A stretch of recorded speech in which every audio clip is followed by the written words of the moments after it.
Semechano, Mania Injilin Chingisane, $30 to our Jilin Help Ataitula. And Hamakru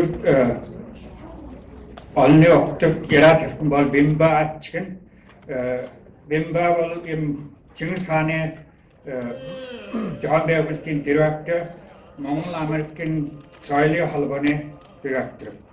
Okay. Welcome everybody. Our ceremony going to start now. His opening remark is Bimba Achin going to give opening remark. He is the director of Chinggis Khan Memorial Foundation and Mongol American Association. Please.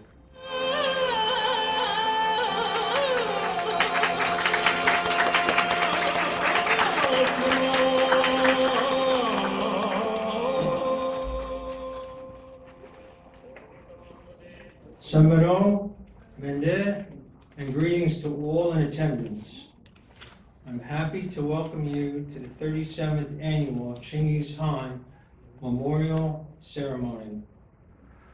We are honored to have the former ambassador to Mongolia, Michael Klichevsky, and the current ambassador to the United Nations, Mr. Umpire Neamdorj, here in attendance with us today.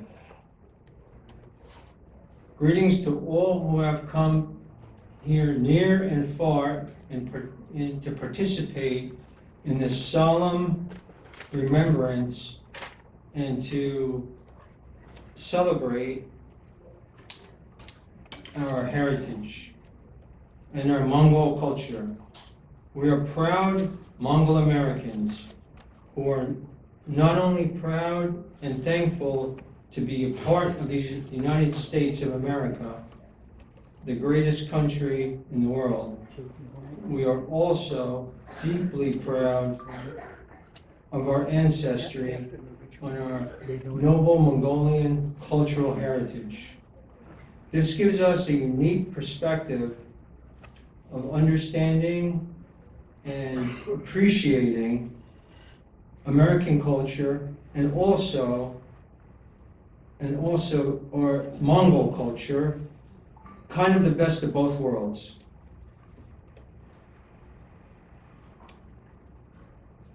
Whereas we love and honor our adopted country here for the opportunities and freedoms that we have, so we have and honor the land and the people from which we originated. Therefore, we congregate once again today to give our thanks to this great country, as well as to commemorate and honor our precious cultural heritage. We ask for the blessings of the eternal blue sky, Mont Tengut, and to ask for the spirit of Chinggis Khan to be with us here today for this ceremony and for his blessings. In closing, I would like to once again thank all in attendance for this program and all the participants, our honored guests, and for the organizing committee for all the selfless work that they have done to make this possible. And also to honor the founders of this ceremony who I believe would be proud that the tradition and rituals that they have brought here to America continues. Thank you very much. Ich Barla.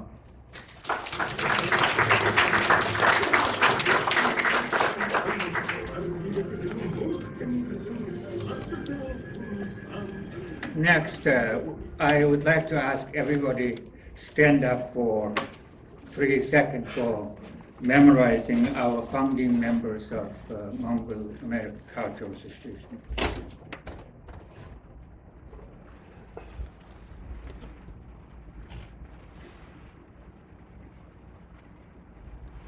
Thank you. Please sit down.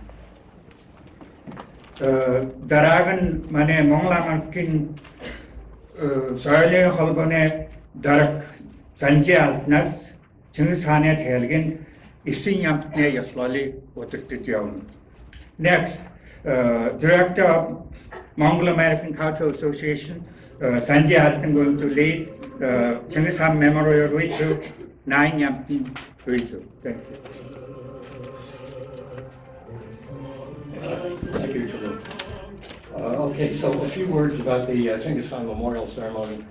This is the 37th such memorial ceremony in the United States, and we're proud to have this opportunity to continue this tradition to commemorate and honor the memory of our great ancestral leader, Chinggis Khan. The ritual itself consists of 17 steps.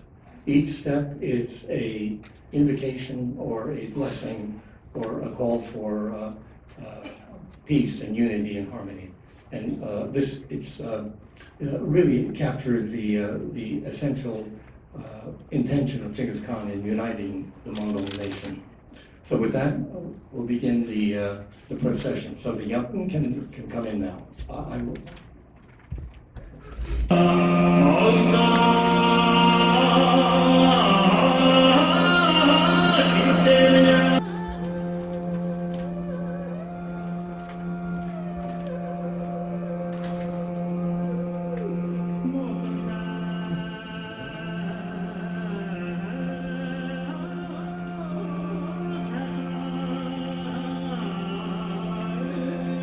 The first step begins with Wanjin reading the Ejen Qoroo text. Wanjin 어떤 Ejen Qoroo omsen.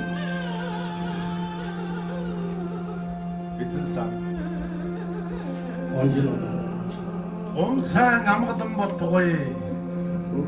Зээ сод богд Чингис хаан үжин хатны хамтаар заяат төшмөд нүгцэлд бүгдээр баясаад суун соёрох. Ариун дахил сэтгэл өгөө зогсолтхийн өвгөн өгөө. 100 амт хүрдсэн идээний дээж сүүний амт хүрдсэн аршааны шимээр чин сэтгэлээр хичээнгүйлэн дахин байдаг. Зээ богд Чингис нүгэл өгөө нэгнэ ариун их дахлаа зоогол бадрангуй их гал олонтоо сахин соёрох. Балршгүй төрөө бадчуулан соёрох. Хамаг Монголоо хайрлан өршөө хамтран мөлхөмбөхийн хотгийг хайрл.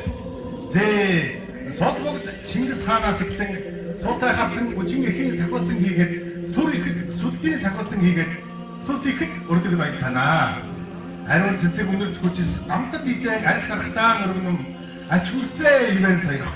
Аштын амгаланг хайрлан соёрхоо. In the second step, said we prepare the lamp offering, the Zolar. Said we.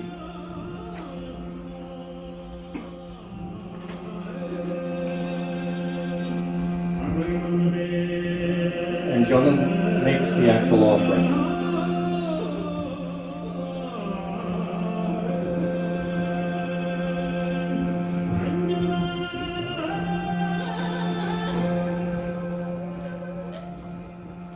Hocha reads the full text now.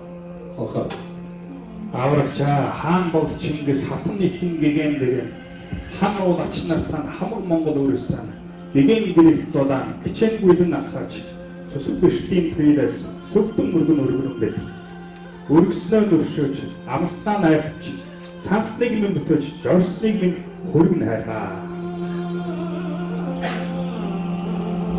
Hashvat prepared the cake offering. Hashvat.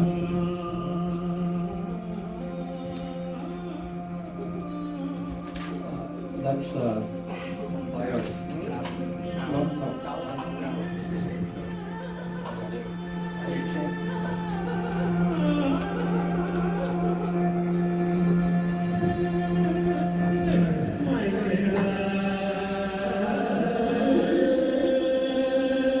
Jonan prepared the gift. And presents the gift as an offering.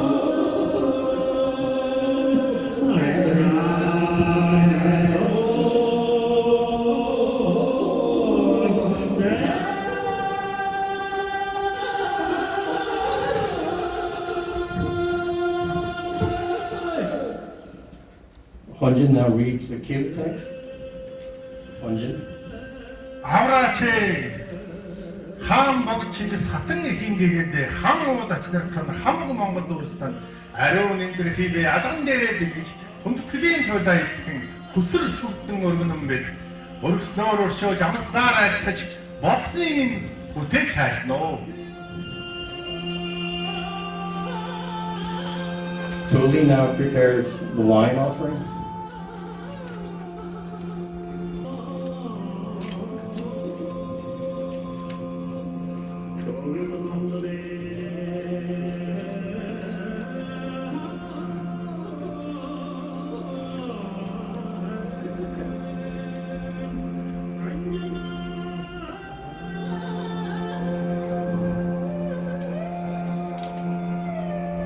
Jonah now offers wine.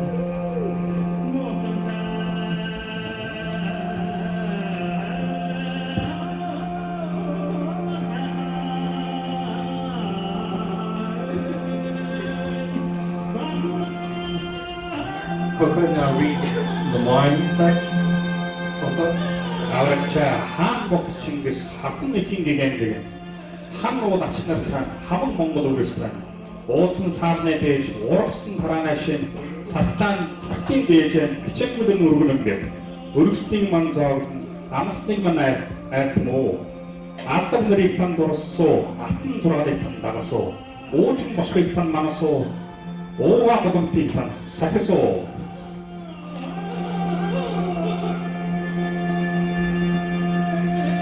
Jonah now reads the sixth text.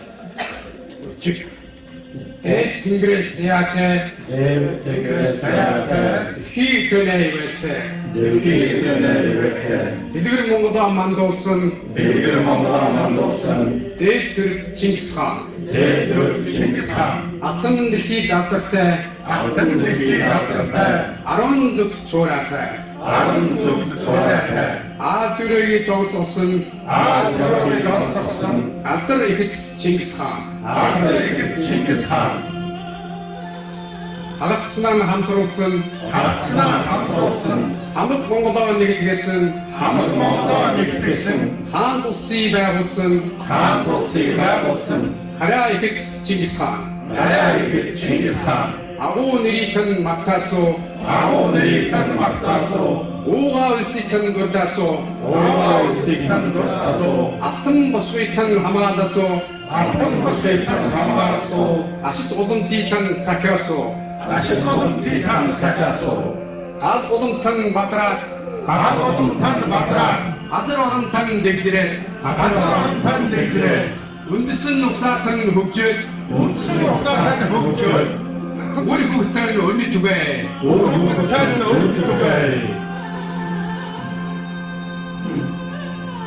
Jonah now reads the Tugel text. 두배. 오가 복딘 우리스. 아떤 야스나 두르스. 아보 드린 하마드치. 아뜻 월직이 두배. 오도스 몽골인 그릇. 오단 줄게를 주특슨 유른 흐득 이슨 흐득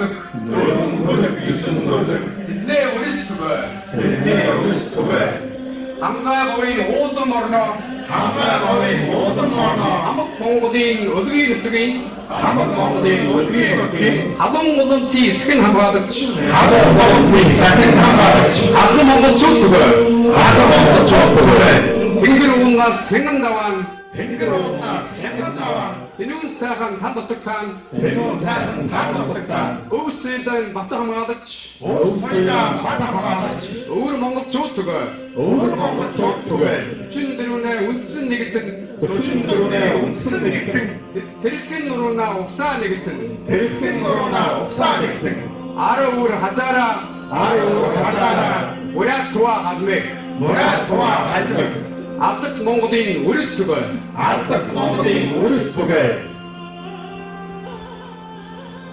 Mangla now prepare the hearth offering. Mangla.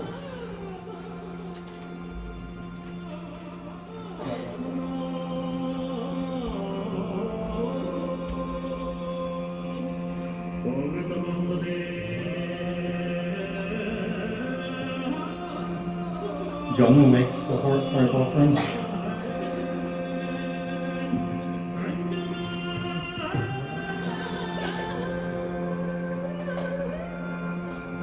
Now we do the John performed the hearth ceremony and then the convocation. All the empty circle.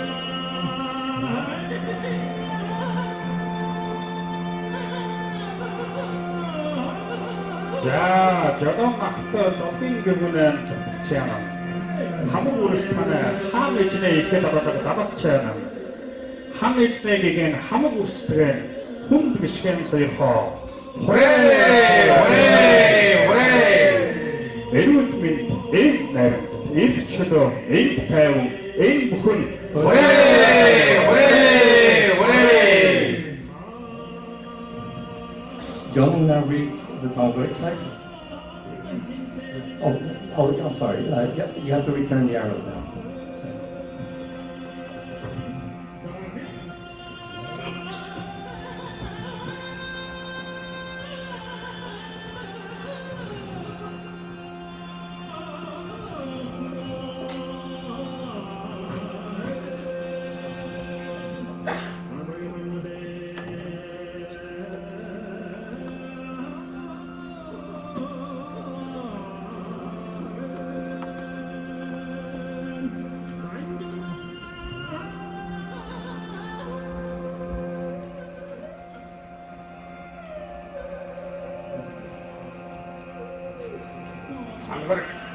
Америкийн иргэн байд. Америкийн иргэн байд. Алдарт Монголын үрс байд. Алдарт Монголын үрс байд. Соёл удамшлаар мардамнан байд. Соёл удамшлаар мардамнан байд. Сурвалж үндэсээ барханан байд. Сурвалж үндэсээ барханан байд. Тэжээксэн орны хөгжлийг, Тэжээксэн орны хөгжлийг, төрсөн орны мандуудыг, төрсөн орны мандыг, үндсэн хоорондын найрамдлыг, үндсэн хоорондын найрамдлыг өргөж өгсөн ирэнэн. үргэлж хүсэн ирэн.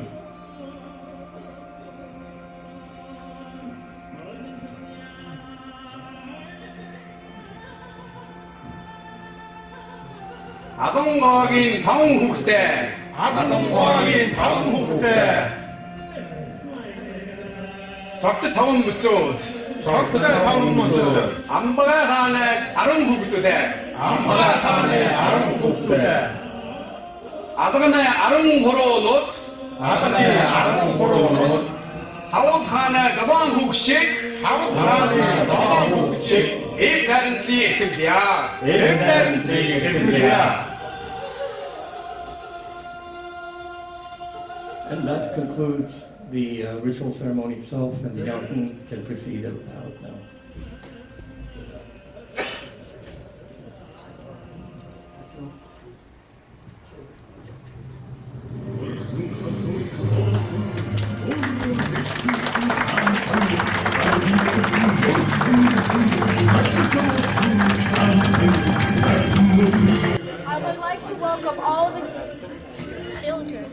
I would like to welcome all the children to greet Chinggis Khan.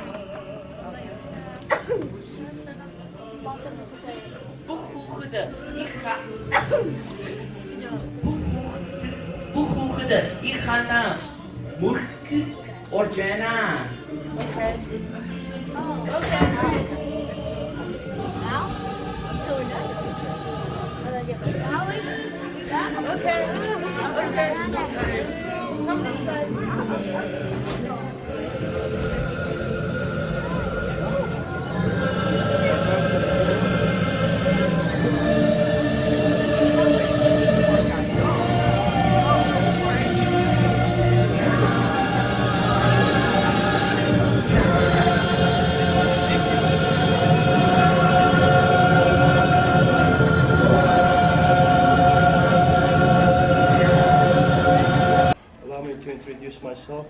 Empire member, permanent representative of Mongolia here at the United Nations. Let me say a few things in English and with the translation, since here we have fellow Mongolians. And let me start by saying that Mr. Altansanj and distinguished representatives of the Mongolian communities here in New York area, dear brothers and sisters, and dear friends and honored guests. Ноён Алtansanj, Нью-Йорк хот орчмын монголчуудаа, элэг нэг дахан дүүсээ. Эрхэм хүндэт найз нөхөд хүндэт очдоо. I'm very pleased to join you all today in celebrating the great Chinggis Khan Day, a day that holds profound significance for Mongolians around the world. Today we not only to celebrate a great leader and visionary, but also the enduring spirit of our people and our rich heritage that has transcended centuries and borders. Өнөөдөр та бүхэнтэй хамт дэлхийн монголчуудын хувьд чухал өдөр болох агуу Чингис хааны өдрийг тэмдэглэж байгаадаа туйлын баяртай байна. Өнөөдөр бид алсын хараатаа агуу удирдагчийг тэмдэглээ зогсохгүй олон зуун жилийн турш олон улс орныг хамарч ирсэн ард түмний маань баялаг өвлөмжлөлийг тэмдэглэхээр цуглаад байна. Chinggis Khan was more than great leader. He was unifier and strategist who valued wisdom, diplomacy, and inclusiveness. His vision went beyond the boundaries of the Mongol Empire. It established the principles that have influenced governance, trade, and cultural exchanges across civilizations.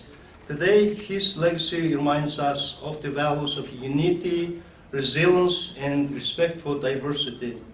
Chinggis Khan бол агуу өдөртөгчдүүдгүй цэцэн ухаан, дипломат ур чадвар, хүртээмжтэй байдлыг эрхэмлэн нэгтгэсэн захирагч, стратегч байлаа. Түүний алсын хараа Монголын эзэн төрний хил хязгаарыг тэлхээс гадна засаглалын шинжилэл, худалдаа, соёлын солилцоо хөгжүүлж, хүн төрөлхтний түүхэнд үнэтэй хөв нэмэр оруулсан соёл иргэншлийг бүтээсэн юм а.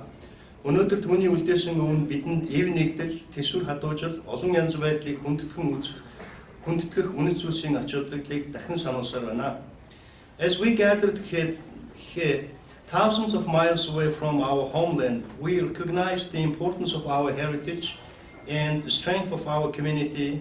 It is heartening to see so many Mongolian ethnic groups united here, not only to honor our shared history, but also to foster a sense of unity that transcends geographic distance. Your contributions here in the United States as proud Mongolians serve as a bridge between our heritage and diverse and vibrant society we live in. Бид эх орносоо хэдэн мянган бээрийн асад энэхүү онцгой өдөр цуглан өв соёл хамт олонныхоо эв нэгдлийн чухлыг онцлон тэмдэглэж байна. Монголын олон үндэстэн ястнууд бидний хамтын түүхийг дэдэлж газар зүйн байршлыг үл харгалзан эв нэгдлийг төлөвшүүлэхийн төлөө энэхүү нэгдэж байгаа нь гайхалтай. Америкийн нэгдсэн улсад амьдарч буй монголчууд та бүхний оруулж буй хөв нэмэр нь бидний өв уламжлал янз бүрийн төлөөлөлтөд нийгэмтэй холбогдох гүр болж байна. Let us celebrate today not only by remembering the achievements of the Chinggis Khan, but also looking for the future. Let us work together to pass down our traditions and language and our values to the next generation, so they too can carry forward the strength and the wisdom of our heritage. Chinggis Khan-ийнхаа суу алдрыг дурсахын зэрэгцээ ирээдүгээ чиглэсэн өнөөдрийг хамтдаа тэмдэглэе. Өв соёл, хэл, үнэт зүйлсээ хооч үедээ өвлүүлэн үлдээхийн төлөө бид бүгдээрээ нэгэн сэтгэлээр зүтгэцгээе. Thank you for being here and for your dedication to our shared culture and for honoring this important day with your presence. May the legacy of Chinggis Khan continue to inspire us all. Энд хүрэлцэн ирж бидний хамтын соёл хүндэтгэлтэй хандаж энэхүү чухал өдрийг бидэнтэй тэмдэглэж буй та бүхэнд талархаж байна. Chinggis Khan-ы агуу уламжлал бид бүхэнд урам зориг хүч чадал хайрлах болтугай. May we celebrate this important day together in unity. Thank you for your attention. Энэ чухал өдрийг эв нэгдлийн дор тэмдэглэж байгаадаа баяртай байна. Та бүхэнд их баярлалаа.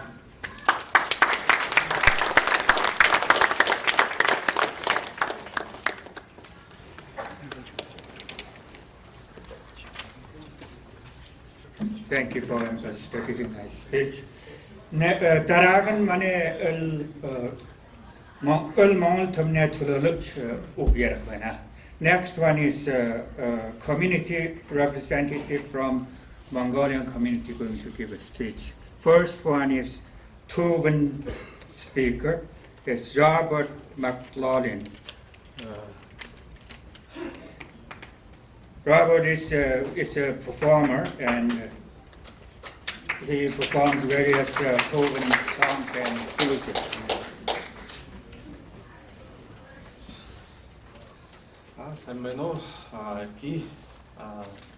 My name is Robert. Sorry, it's been a while since I've been at this event. I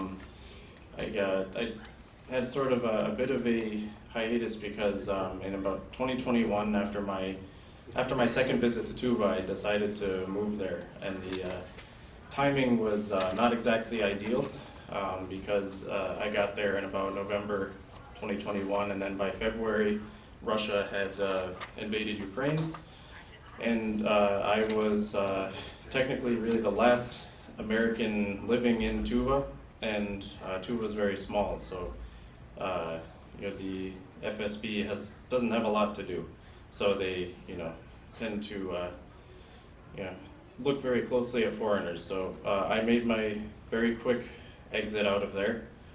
At that time, it was a very difficult time because I've become very close to Tuva, and to see such a strange world event happen, it was quite painful, honestly. And so where I went was across the border to Mongolia, and what I found there was a very safe place for people who were also in a similar situation, who were living in Russia, specifically people who, were Mongolians beyond the border.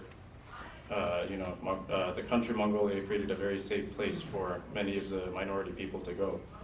I'm not Tuvan myself, obviously.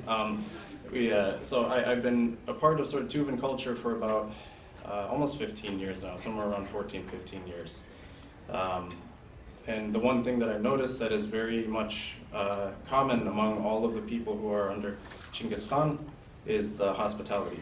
And I think that this value is the most important thing, and that was the thing that was shown to me most by every community of people that I've been around who are descendants of the great Chinggis Khan. So mostly I just also want to express my gratitude for that among this community, among every community. And unfortunately there are people from Tuva who are really Tuvan people couldn't make it today, but I'm also very honored to represent them as I've dedicated my life to preservation of Tuvan culture, Tuvan language, Tuvan songs. So I'm just very thankful and thankful for the openness of the Mongolian community in accepting Tuva, even though Tuva has been across the border for so long. It's quite an amazing thing to see, and I guess really the one thing we can hope for is that at some point maybe the borders won't matter so much anymore, and that we can all be as they're meant to be, so thank you.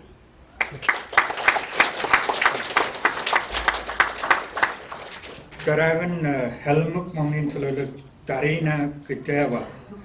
Darina is a scholar and professor from Kalmykia. Please welcome.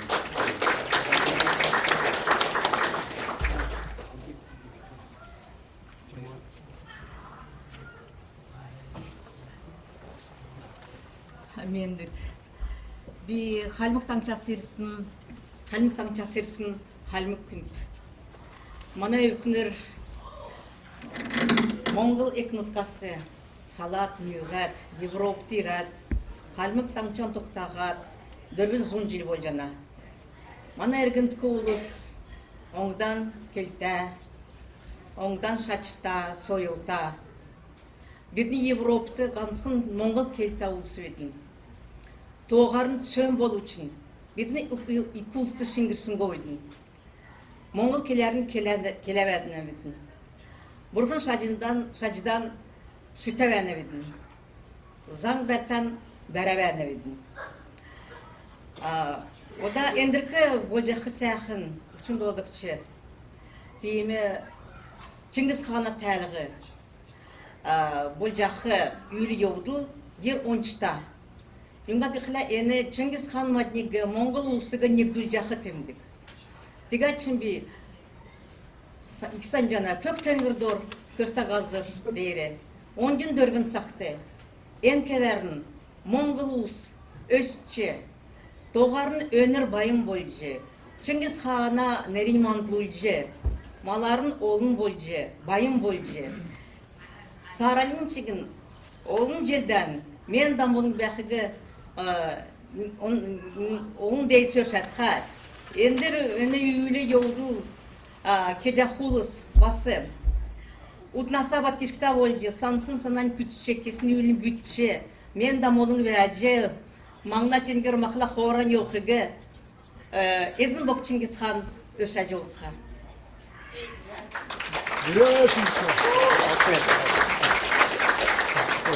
So, Dr. Gedeva gave a very warm greeting on the occasion of the 37th ceremony. She said that she was representing the Kalmyk Mongol community and mentioned that that the Kalmyks came from Central Asia, became part of Europe, but despite being part of Europe, retained their culture, retained their religion, retained their traditions, and she gave a very warm congratulatory message on this occasion that blessings and benedictions to all who were part of this event.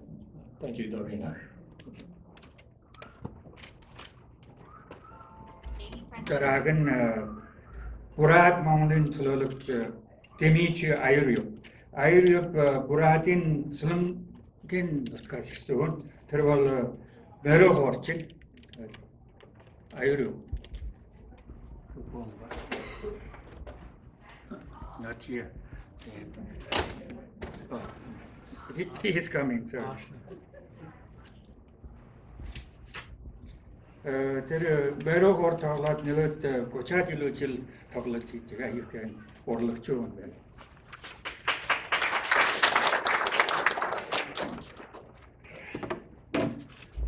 Сандалу түгүнэ Монгол сатаар зам өнөөдөр би жилүү бүр явж байгаа нарах хэмжээнд оролцож байхдаа сэтгэл санаа их баяртай юм. Танадаа өнөөдөр хараад алтан шараагаараа энэ ордныг гэрэлтүүлж явахад хараад бас их баяртай байна. Тэгээд нэг түрүү энэ арга хэмжээ зохион байгуулж байгаа чулууг сандралтангүй чимддүүгүй нарта хөөсөн захны өсөд энэ тамаар хэмжээ жилбэр явуулдаг. Тэгээд эдийн оролцож байгаадаа баяртай байна. Тэгээд хүй сайн захны өсөд хамтаа гэж хэмэртнэ дэвэр хийж байг сансан хэрэгтэй номын сор бүтэж байх нь утгаа. Тэгээд гэрээсээ нутгасаа хоногсоор сансан хэрэгтэй хүн номын сор бүтэж өргөднэ намтыг тэнтэй болж нэг сайхан нартын өдөр нутгаа босоод явахнаа болтраа гэж хэлэв надад болохгүй гэсэн. Тэгээд урдх хормоо гэднэ өрөг үйднэ ашиг уршиднэ гэж яах юм болдгоо. Ардх хормоо гэднэ үйд мөн өхөр молднэ гэж яах юм болдгоо. Тэгээд та нар өнөөдөр энэ ирээд нарах хэмжээ Эjen Qorooныхаа загсан захиагийн мартангүй өргөөгдөө дамжуулж явж байгаа наслын сайн урагшаа өвшгөн болдгоо. За тэгээд өөр бүхий сэтгэл санаандаа байсан юм биднэ хөлхөтэй хүмүүс хөл амнда муу хэркэсэктийн хүлцэддэг. Тэгээд маринхораа хайдонага welcome даажууд. Бархат. Баярлалаа.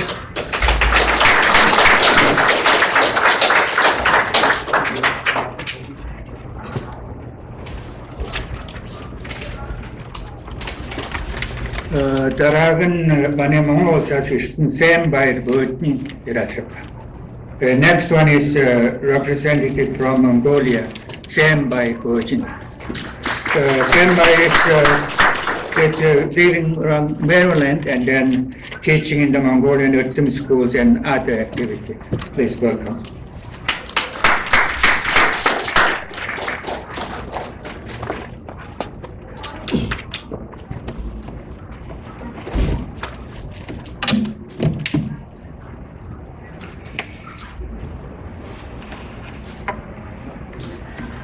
Honored elders, respected guests, and dear friends from our Mongolian communities. Бүгдээрээ сайхан үжиж байна уу, сайн байцгаана уу?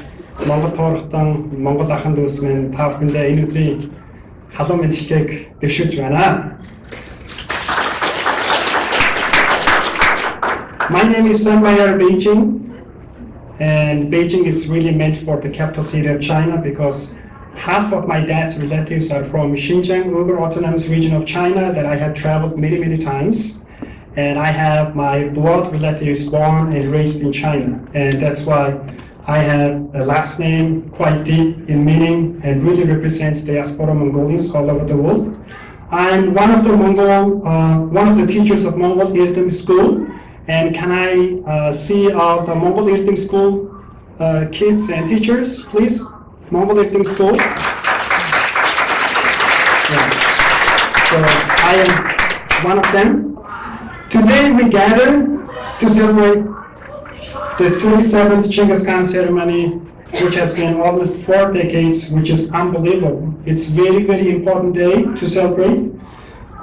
And because of COVID-19, definitely we skipped a few times. However, it's my honor to come back after maybe 6-7 years. Because I was here about 2017 or 18, one of those, and then it's my second time here. Chinggis Khan ceremony, a moment to honor a leader whose legacy continues to inspire unity and strength, not just for Mongolians, but for the world. Chinggis Khan was more than a conqueror. He was a visionary who understood the power of unity and inclusivity, which is a very important word for Americans, the West. In any country that want to prosper, the word inclusivity is a very important word, which our leader Chinggis Khan practiced it perfectly in his time. He built one of the world's greatest empires by uniting people across tribes, cultures, and religions.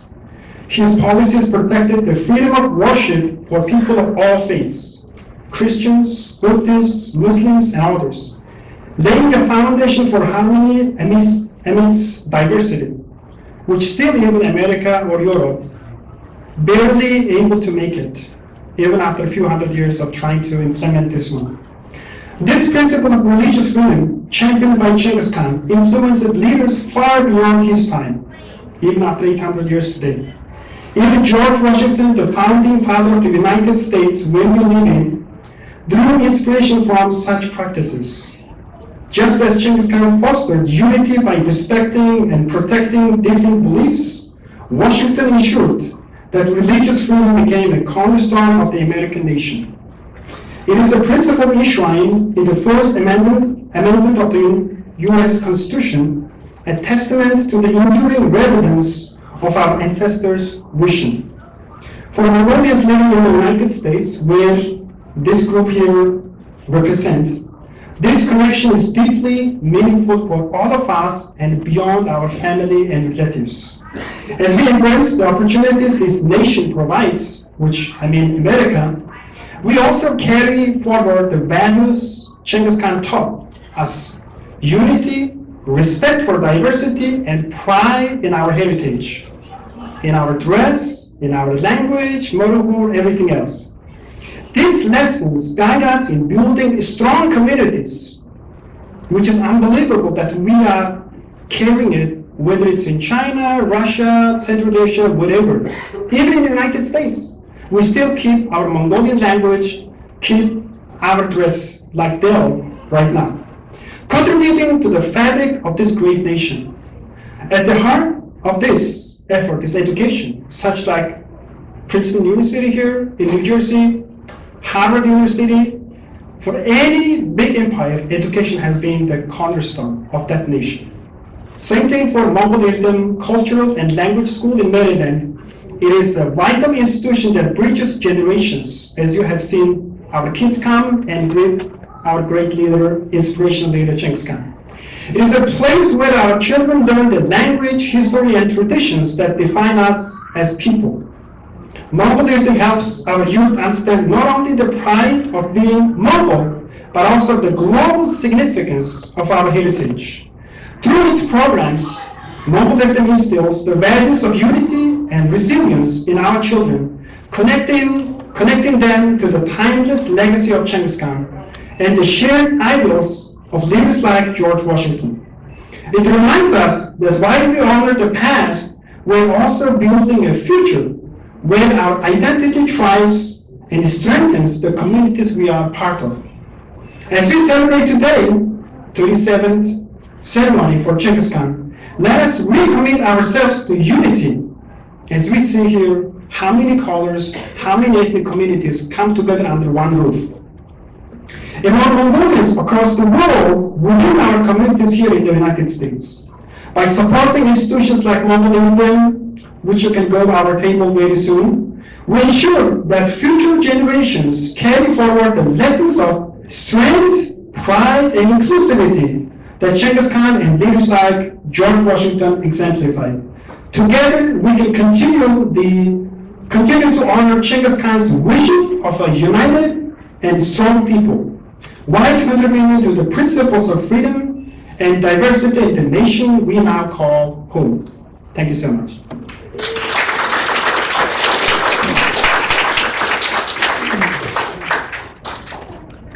자, 저걸 따라 만에 어그로망인 틀어를 나름 밀력. 비 나름 밀력이 센 텐도가 절비는 tenol suhar naga hoir borno khulksana terina darmen koy bitpur ubermoni yaksorli mongon halne salbert hamtan surlchesim ter manas dor ampi golot bitni sen tendik darmen koy tebachilin torch mongon chutin hölsoyo wichu uskan to monglin urkchulane tula nasaran tumsni imno phonima there was no money at Tanamut, Jeremy Mut, 91, Mongol Sorokchut, Kolnogan Tulol. Next one is representative from Southern Mongolia. I would like to say a couple of words about him because I know him well, and we are from same school, same department, and called Mongolian Language and Literature. Mr. Narenbek has dedicated his life to preservation of Mongolian culture, language, tradition in Southern Mongolia. As a long-time writer, journalist, activist, and dissident, he wrote, edited, translated, and compiled numerous books, journals, and a huge volume of Mongolian dictionary. As one of the key leaders of Mongolian student movement in 1981, he has fought tirelessly to defend the right of Southern Mongolia over the past 50 years. So please welcome them.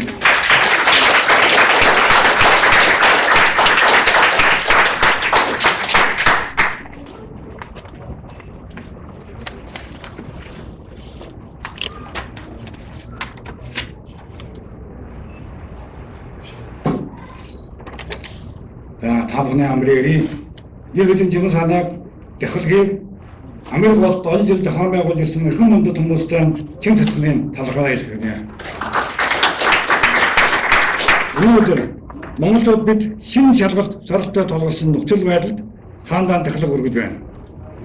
Бид бүхэн монголоор нотол явахын тулд дэлхийн олон үндэстэнтэй мөр зэрэгч нь орчхын тулд Чингис хааны авгаа хэлс алтан зургалыг ахин санаж оюун санааны дундэршгүй уурхаагаас нь хүч чадал сүг сүлдэр авч өөрсдийн сэлүүн чилгэнхийг мартах ёсгүй. Монголчууд бид жил бүр хаандан технологи өргөж, өчил өчиж, өвдөр шаслалд явуулдаг нь хааныхаа нэр зүрийг хөдөөж готаахгүй. Үлэн тучаад ухар үл шингших, уухан тучаад нохой үл шингших, уудгүй ухаант дараа үр хацус болохгүй гэдэг нь андгаад хангагаар илрээлэх явдалтай билээ. Хаандаа өргөх хамгийн сайн технологи тавилга бол монголчууд хоорондоо ноёвтой байх, уг учраа бүрэн ололцох, сэтгэл санаагаа нэвтгэх, их тус итгэдэг байх, сэтгэлийн хөлбөр нөхцөж, андын юмар хамтран ажиллах, соёл уламжлалаа мөн хадгалах явдал юм аа. Хааны манд зовд төссөн, бүтэд төмүүлсэн ариун намтар, зөөд бүтөөсөн нэг нэлсийг Монголын нот товчон хэмэх ариун сударт тэмдэглэсэн бидний ирээдүйн галт замыг урдаас дааж чиглүүлсэн ач холбогдолтой. Хаанаа тусахөр тэр судраа байн дахин уншиж, түүнээс нь эдэж авах ёстой.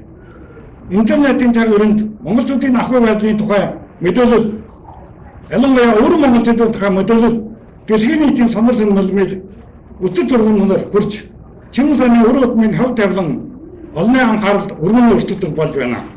Жишээ нь Монгол хэлэнд ямар асуудал тулгарч байна гэдгийг дэлхийн дахин мэддэг болж байна. Европоос 2 тивийн хэргийг явцуул байсан Чингис хааны монгол хэлээр бид бүрэн бүтэн уламжлахын тулд ямар ч саад барих, хаш туутрыг төвчин тулах болно.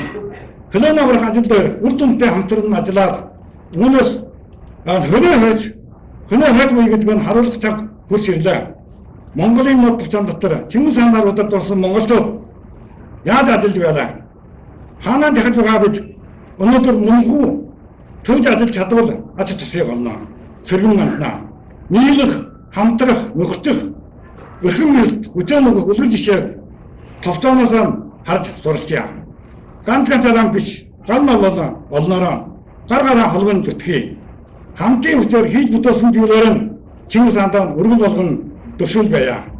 Энэ жилийн дахалгаар бид хөлнийхэн төлөө нэгдэн тэмцээс нураалгийг нийт Монголтон гаргая. Хөл соёлын төлөө, хүний эрхийн төлөө магнит үлсийг олд өртөл, улийнхаа үлсийг магнит гаслал, урагшаан тэмүүлж сарлаж сугай. Мөнгөн төмгийн хүчин дараа, нэг хааны суудаар Монгол үндэстэн мандан мадрах болтугай. Баярлалаа.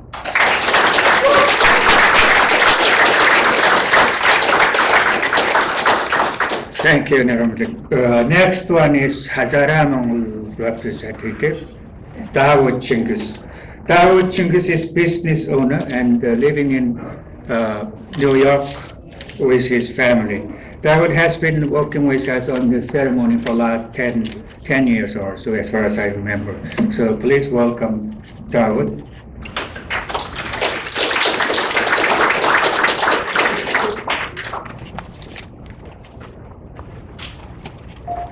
Thank you, Dr. Qoroo. Ladies and gentlemen, as you know, my name is Dawood Chinggis. I am luckily involved with Chinggis Khan ceremony for the last 12 years. So first of all, I really congratulate the Mongolian American Culture Association for our Chinggis Khan ceremony. I really appreciate, and I'm really sometime giving them a credit for how long they are working on this, 37 years. And their dedication, their hard work to combine us together to bring in one platform. So not only to know each other, but to share information, to know about each other issues, problems, and all the celebration, happiness about our great culture and our great leader, our mentor, our Khaan, Chinggis Khan, that is like something on the face of earth. It is amazing to relate yourself with Chinggis Khan.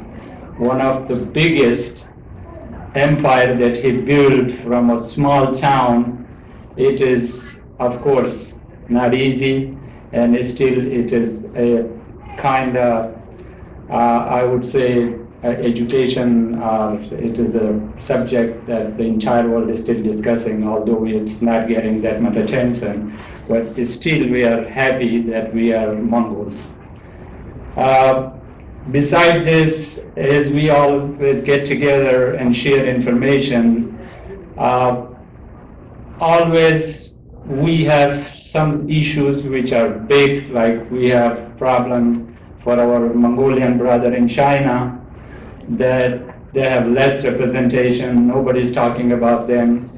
It is not like properly addressed in different like world stage and political arena. But also we have problem for Hazara Mongols, Mongolian inside Mongolia, we have problem for Buria, Tuva, for all of us. I'm not going to talk in detail about all these things, but one thing which concerned me, one of our best friend, he got arrested and still he's in prison. Mukhbayar, he is one of the best dedicated professor in Ulaanbaatar, that he always worked for Mongolian around the world. So from this platform, I would like to request all of you to remember him, to talk about him, to discuss his issue, to approach any organization, any platform, any leader in Mongolia, outside Mongolia, to talk about him, to discuss about him, to help him as much as we can, because he was the one who gave his entire life, he dedicated. We are enjoying our life while unfortunately he is living in prison. So especially from this platform, I would like to request Mongolian government and Mongolian embassy to take this issue seriously and help him out. Like, he is not a criminal, he is a political activist. Always he talked about culture, about being together, about humanity. He never talked about anything that he deserved that treatment. Besides that, I really appreciate all of you that you are here, you listen to us, and we got together. Thank you so much.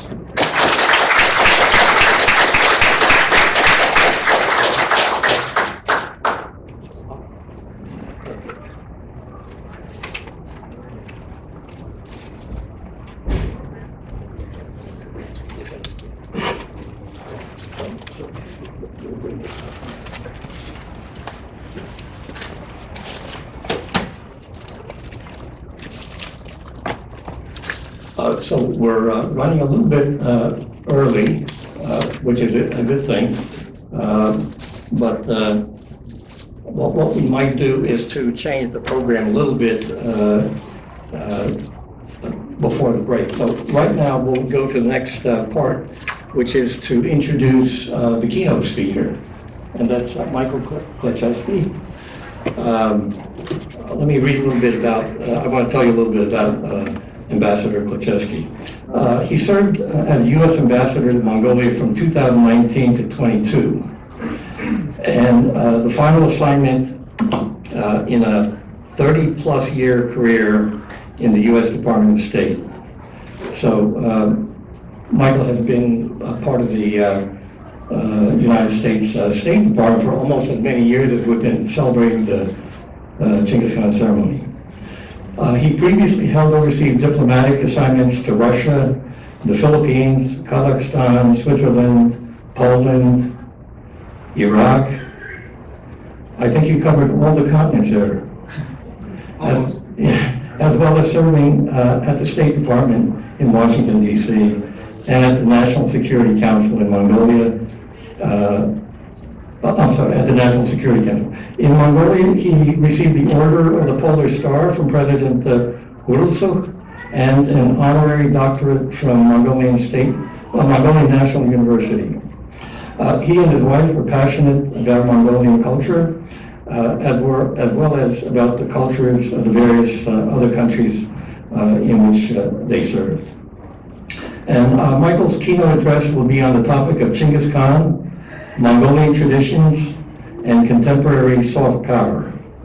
So this sounds like a very intriguing title to me, and Michael has kindly agreed to stay a little bit after the talk and answer any questions if anybody in the audience would like to ask him anything. So with that, Michael. Thank you. So, and we wanted to just present with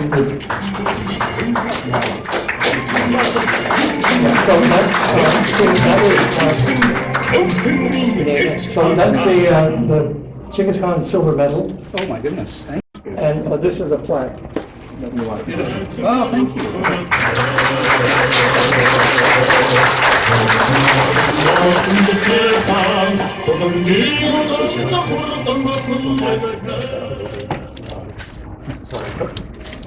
Maybe I could put this around my neck. Yes? It's okay? Okay. Mashik Bairtla, thank you so much.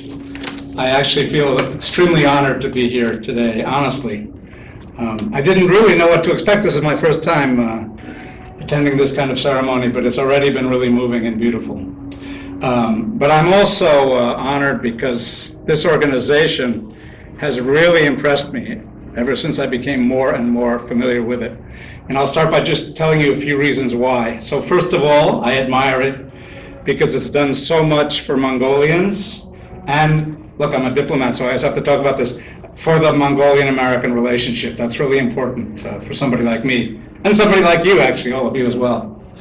I admire it because organizations like this that bring together ethnic communities, but that bring together anybody, really, are an important part of our democratic system. And that's really meaningful. And, you know, nowadays they talk about how that community is kind of falling apart, but I don't think it's falling apart at all. And when I attend a ceremony like this with all of you, I'm more encouraged about this sense of community. I think it's very important.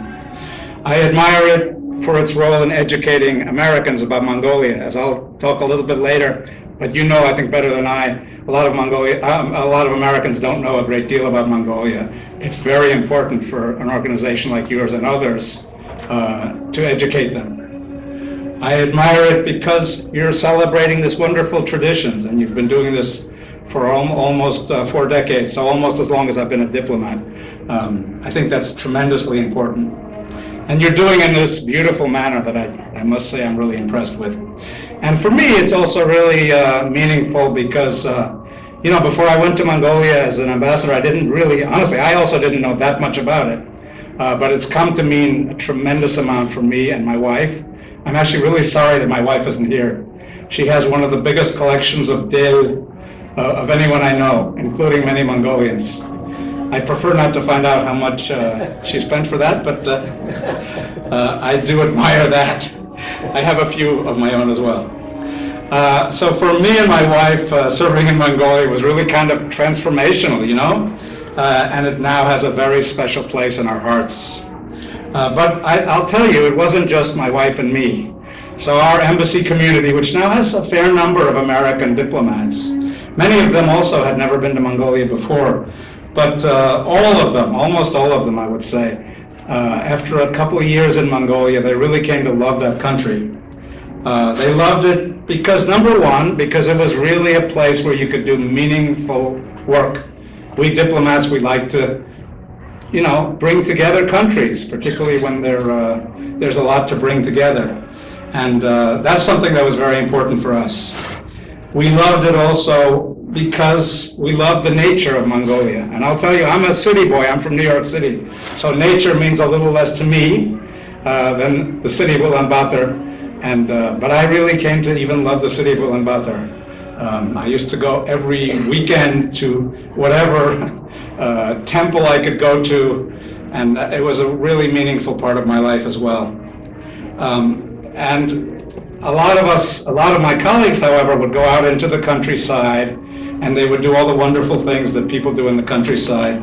And you know, many of them would come back. They would visit some mulching herder somewhere, and they would come back always, you know, gushing with enthusiasm for the hospitality of Mongolians. I think Robert made mention of that as well today. And we got a lot of joy and satisfaction from what I want to talk about now, and that is the history and tradition. Because for me, that was really, in fact, the most meaningful part of of our experience in Mongolia, my wife and me, and even our kids. So that's why being here today to celebrate the history, the traditions, the culture, it's really very exciting.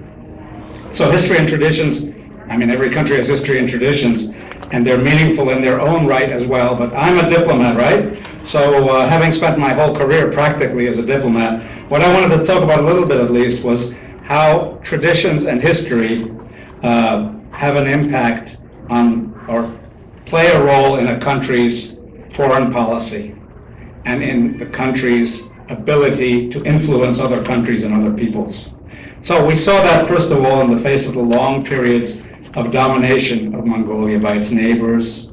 We saw in that period that the history and the traditions really were pivotal, were essential to Mongolia's identity. In other words, when they were controlled by other countries, they clung to those history and those traditions, and it was a tremendously important thing for them.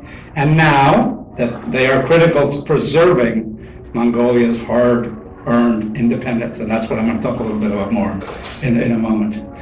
So you and the audience know very well what I'm talking about in terms of the importance of that tradition, but I'm very glad that we're seeing it today.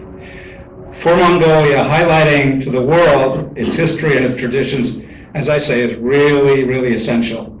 So from a foreign policy perspective, I like to think of it as this term that Sanj mentioned, and that's the title of half the title of my paper, and that is this thing called soft power.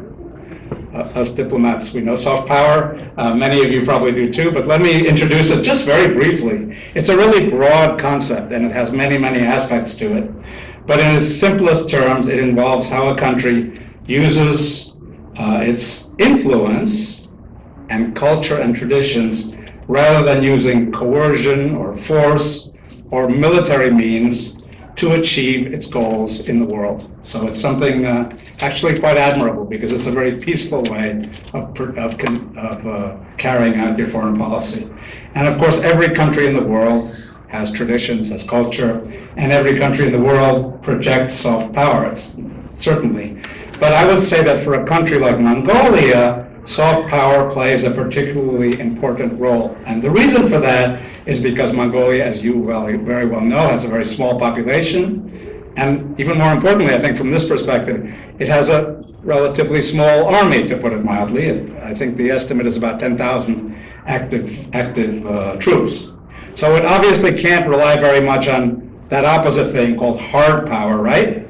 And therefore, particularly in the face of its two very hard power countries, nations, that is to say, Russia and China. So it has to rely very much on soft power. And Mongolia has relied on soft power in several often creative ways. And I wanted to talk about that a little bit, particularly because when I was in Mongolia, it really struck me. And I've always wanted the opportunity, honestly, I've always wanted the opportunity to bring my thoughts together a little bit and then talk about them. So this is an opportunity I hope you will appreciate, but I certainly do. One of these forms of soft power, which ironically does involve Mongolia's military, is the peacekeepers that Mongolia has sent to some of the world's real hotspots.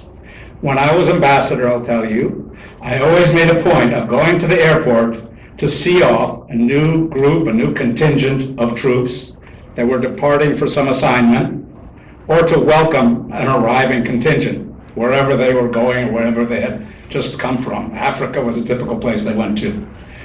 Sometimes, especially in the early morning hours of cold winter nights, you can imagine this, on the tarmac where it's very windy, it really was cold. Fortunately, I had a fair number of cashmere sweaters, so it was fine. But I have to tell you, I always loved being there, as other ambassadors, American ambassadors, have also loved being there, doing the same thing. And I did, particularly because it was one way of expressing our embassies and the US government's support for something that Mongolia was really, really proud of, and that reinforced the country's image abroad. And by the way, interestingly enough, in its own funny way, going to the airport really drove home the significance of Mongolian culture and traditions that I've started talking about. And why is that? Because on that tarmac, inevitably, 1, 2, 3 troops out of a contingent were always carrying, in addition to their backpacks, I don't remember if they were carrying in their arms weapons, but they had their backpacks, lots of gear, but at least a few of them always had a Ejen Qoroo with them, to demonstrate to other cultures and to show their own, and to share with their fellow troops Mongolian culture. So that's one way in which Mongolia uses its soft power, and it's very effective and very well known. Mongolia also uses its peacekeeping role, the same role, in another important way that also involves this thing called soft power. And that is that every year it holds its annual Han Quest exercise. I don't know how many of you are familiar with that. For us diplomats, it was a tremendously important ceremony and exercise, really. It brings together every year for the last 21 years, I guess it's the 21st iteration. It brings together troops. This year it brought together troops from something like 20 countries. India, China, Japan, of course the US was there, Egypt was there, many, many others. And by playing host to all these countries and playing host so that they could all share their experiences of peacekeeping, that was also a way of demonstrating that Mongolia is a constructive force for peace in the world, and therefore, again, reinforce its image abroad, which is what soft power, after all, is all about. So another way is Mongolia has used its political stance, and I sometimes describe it, I hope you'll agree, friend to all countries, enemy to none, to advance its soft power. And given this status, the reason that's important is because it offers its country as a place to bring together other countries to address the world's problems. So again, it's trying to show that it's constructive. It is indeed being constructive. And the most striking example of that, I think, is this thing called the Ulaanbaatar dialogue. Sometimes we shorthand it and say UB dialogue, very commonly used. For 9 years now, Mongolia has invited representatives from the key interested countries in that region and elsewhere, including, of course, North and South Korea, and the US also is there, to meet annually to discuss the Korean Peninsula.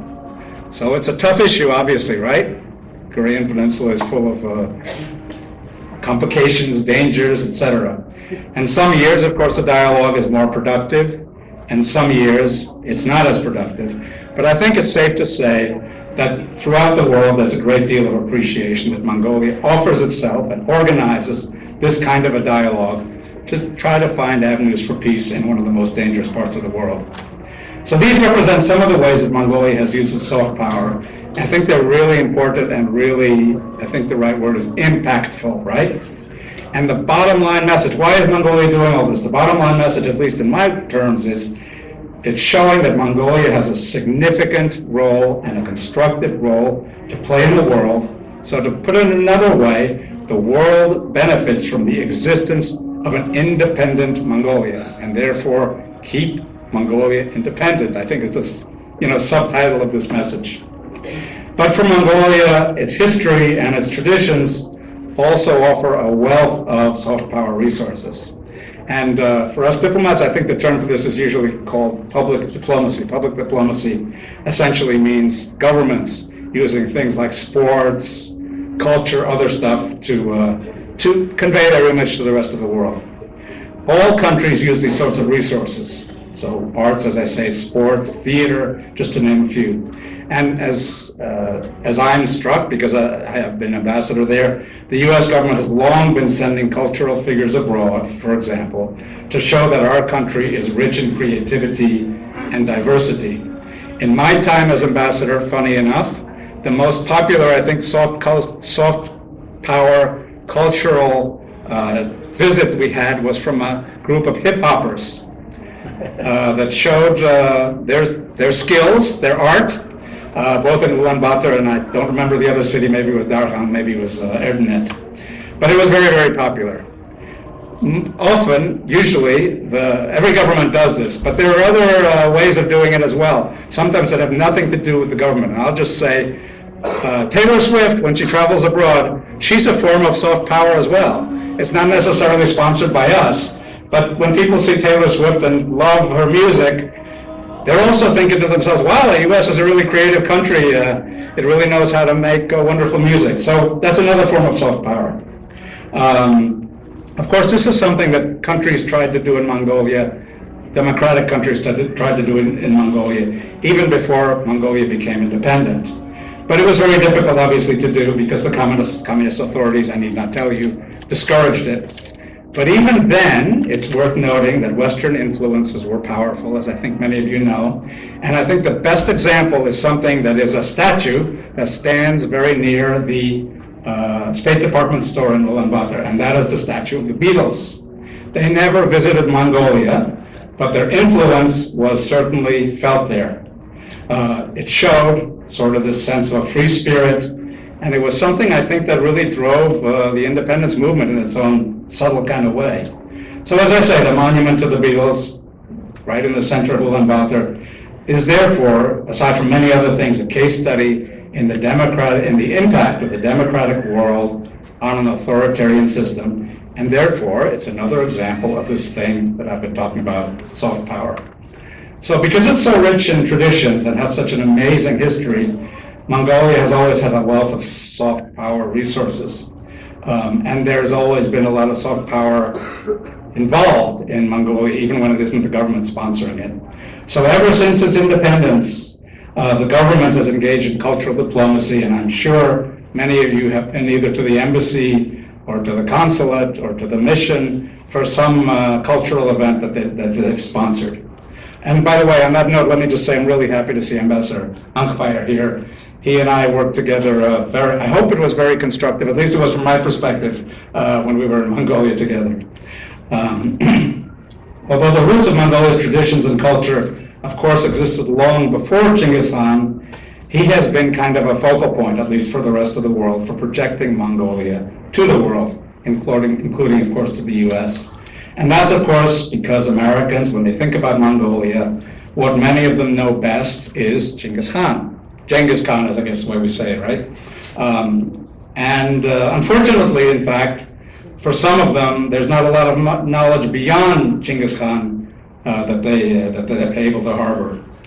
And some Americans, those who are not as steeped in Mongolian history as all of us in this room are, associate him with power, with force, with violence, but with little else. This is a very simplistic, not a very positive view. And in fact, let me quote here one of Mongolia's very well-spoken foreign ministers, who's quoted as having said that Chinggis Khan was, quote here, a good guy with a terrible international press. I think it's a nice way to put it, actually. So on the internet in the US, I know this because my kids have told me about it, you can find popular influencers who stress how many people were killed, how brutally as Chinggis Khan formed his empire. Some of them, however, give little attention to his contributions, his positive contributions that we've been talking about to world civilization. And that's why it's so important that historians are showing the general public the positive contributions to civilization that Chinggis made. And here I will just note that perhaps for me at least the best example is Jack Weatherford, who by the way just wrote another book about Mongolia, just published. This is something that a number of exhibits over recent decades have also sought to show. And most of them use Chinggis Khan, the word, in their titles, even if he isn't always the subject of their exhibits. And many either explicitly or implicitly stress his positive role in world development, which we're all very happy about. So in effect, they describe him as the great civilizer. That's kind of a summation of the themes. So let me just give you a few examples. Already in 1994, American Museum of Natural History in New York put on an exhibit titled Empires Beyond the Great Wall, The Heritage of Chinggis Khan. In 2002, the Metropolitan Museum, also in New York, held an exhibit titled The Legacy of Chinggis Khan. And by the way, I was just speaking to a professor who was involved with that exhibit, who told me that it was such a big success in New York that they shipped it to the Los Angeles County Museum of Art, which is one of the best museums on the West Coast, after it scored all the success on the East Coast. Then there were other exhibits. There was one called Modern Mongolia, Reclaiming Chinggis Khan. That was in the early 2000s also. And more recently, there was The Real Chinggis Khan, Bringing the Legend to Life. So many of these were privately organized Not without, I think, any government, Mongolian government role or US government role either, of course. But lately, what I want to stress is we've been seeing more and more examples of this kind of exhibit, but ones in which the Mongolian government is playing a major role. So I would say the current government, Mongolian government, is stepping up its cultural diplomacy, and thus, to continue our theme, it's stepping up its projection of soft power. So let me just give you a few examples that I found really interesting. The most obvious example, obviously, is the Chinggis Khan Museum in Ulaanbaatar. I don't know, have any of you been to the Chinggis Khan Museum? Not many, but a few, that's good, yeah. Just a second. Of course, the Chinggis Khan Museum is not only about Chinggis Khan, its exhibits start from the early nomadic states, and they end in the 20th century. But Chinggis, of course, is the focal point, not just in name, but also in what is shown. It was built amid a bit of controversy, as I think everything was a bit controversial in COVID times. But I have to tell you, from what I saw, it was tremendously impressive. And I do know that it's now a prime destination for tourists who are visiting Mongolia. I visited before it opened, but it was already, the finishing touches were being put on it. I was actually really sad that I had to leave Mongolia before the opening ceremony. It would have been really wonderful to be there. And it's a great example of soft power, which conveys both to Mongolians, especially from outside Ulaanbaatar, and to the whole world the significance of Mongolia's most important historical figure, but also kind of the richness of its history and culture more generally. So let me give you just a few more examples. First is a major exhibit about Mongolia that opened finally in the Museum of History in the French city of Nantes last year. I stress the word finally because the project had some delays, and these delays were caused by the Chinese government trying to kind of take over the message, right? So it was first planned in 2020 in another French city, another French museum, but it had to be delayed because the Chinese government insisted on putting its own spin in this exhibit on Mongolia's history. Eventually, that idea was kind of dropped. It wasn't very popular, and it was reorganized, the exhibit, now with loans from the Chinggis Khan Museum and with the formal approval or sponsorship or agreement, I'm not sure what the right word is, of both the French president and the Mongolian president, so symbolically very important. It opened last year, and it was a victory, I would say, for Mongolia's soft power, and if I can also add, not much of a victory for Chinese soft power. It's to be followed by an exhibit in London at the Royal Arts Academy, a very distinguished place, titled Art of the Mongol World, again to be done with Mongolian government support. So last year, Mongolian Culture Minister Noming signed an agreement to this effect with British counterparts, and now the preparations are underway.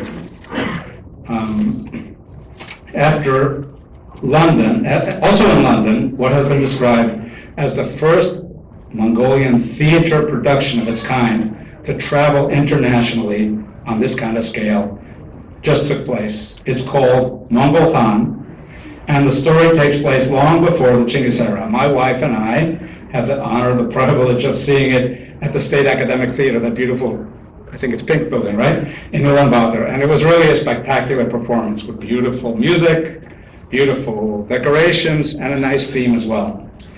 Like the exhibit, by the way, it also ran into problems from China when it was preparing to make its test run, because it was supposed to be test run in Inner Mongolia, but there were problems, technical problems, that maybe suggested the Chinese government wasn't too enthusiastic about it. Eventually, it was performed in London, and after that, it just closed recently, I noticed, in Singapore. I'm not sure what goes next, but it's definitely something worth seeing, so I do hope it comes to the US. And then, of course, I can't fail to mention another great example of Mongolian soft power. I already mentioned Taylor Swift, and that is The Who, which my wife and I got to know in Ulaanbaatar, and our son got to see performing in New York City. So the groups, you all know this, the group's use of throat singing and traditional instruments has gained it international popularity. with a different target audience, I would say, than the ones that go to the exhibit or to the theater. But nonetheless, in some ways, maybe a more meaningful target audience, if I can say that. And it's funny, just as I was writing my remarks and thinking about my remarks for this, a friend of mine who doesn't really know much about Mongolia at all, in fact, the only thing I think he knows about Mongolia is that I was there, he wrote me that he had watched a concert of Iron Maiden. Do you all know Iron Maiden? Maybe some of you do. Okay, thank you. Rock group, right? From the 70s, 80s, I'm not even sure. And that one of the other groups playing at that concert was The Who. And he emailed me to say that he was amazed at the instruments and the sounds, and he really loved it. So he used the word awesome, which I think is a great word. It certainly gave him, and I think a lot of other people in that audience, an appreciation of Mongolia and its culture and traditions that he would not otherwise probably have had. So there's lots of other examples that are closer to home, and I just want to mention, because I am the president of the Mongolia Society, that one of those examples was very close to my home and my heart, and that is the Mongolian embassy asked us this year to have a panel of scholars talking about the Moran Hur. And we, of course, did it. We were very happy to do it, and I have to say, it led to some really interesting presentations about the Moran Hur, its structure, the way it's made, the sounds that come out of that instrument, but most importantly, I think, its cultural significance. So I think this is another good example, sort of on a more academic level, of this soft power that I've been talking about. So why have I been focusing on soft power all this time? I do so partly because it's become a really important concept in international relations and foreign policy. It was first initiated by a very distinguished political analyst named Joseph Nye. Joseph Nye is famous for a lot of other things, but I think maybe most of all for this, because he used two words, right, soft power, to encapsulate an idea that everybody knew about, but that really was never systematically studied. So that's important. So that's one reason. I do so partly because for a country like Mongolia, as I said, with limited hard power and surrounded by neighbors who have a lot of it, soft power is tremendously important. But I also do this partly because of my own experience as a diplomat in Mongolia and even elsewhere. Because I was always struck by the appreciation that Mongolians expressed for how much our embassy respected their culture. So we at the embassy, and me and my wife were tremendous enthusiasts of that, were always going to the theater, to concerts, whatever, as many cultural events as we could, Mongolian cultural events. We didn't do this because we wanted to project hard power. We did this because we loved it. We found it fascinating, we found it beautiful. And we always talked about it, by the way, on social media. We'd come back from some concert and say, wow, that was really amazing. The Mongolian culture, yet again, is convincing us of its glories. But, you know, it's interesting the fact that we were appreciating it so much, it was really noticed by Mongolians. So people I did not know, I had never met in my life, would come up to me on the street in Mongolia. I had a reputation for kind of walking around on my own. They would come up to me and say, thank you for being so respectful and so loving of Mongolian culture. So it really shows, I think, the impact of culture and what it had, the impact of culture on foreign policy, but also on people-to-people relations. And I'll just say this celebration today, therefore, I view it not just as an expression of respect for Mongolia's greatest historical figure and for the country's rich culture. No question, that's the most important aspect of it. But I think it also shows that the US, an organization like this in the US, also values Mongolia, not just politically, but for the contributions it's made to the world. And with that, I thank you. Ashik Baitullah. Thank you. Thanks. Oh, yes, I'm sorry. Thank you, Ambassador. Wonderful talk. Fascinating to hear about the concept of soft power and how it's expressed in Mongolia and elsewhere. So the ambassador has kindly agreed to take a few questions from the audience. If anybody has any questions, please stand up and ask, and ambassador will be kind enough to answer a few questions. Yes. Please, yeah. Michael, thank you. Sure, thank you. By the way, not to put the pressure on, but I always say a speaker always worries whether he's going to get questions. At least I do. Because if they don't get questions, it's kind of a dud, right? It's like nobody was listening to you. So I appreciate questions. Thank you. Take it away. Асуултаа монголоор сонсох уу, англиар сонсох уу? No. I feel you learned Mongolian language already. That's why. I tried. I know, I understand. And you already graded in Mongolian language. I did. And I have seen some of your videos in Mongolian language on Twitter. And your embassy was really active during that time when you were in Mongolia. Thank you. Anyways, my question is this one. Thank you so much for the work. It's almost like a PhD degree on soft power, and then really teaching us like a university level lecture on Mongolian soft power. My question is this one: where U.S. and Mongolian relationship going? Of course, it's very hard to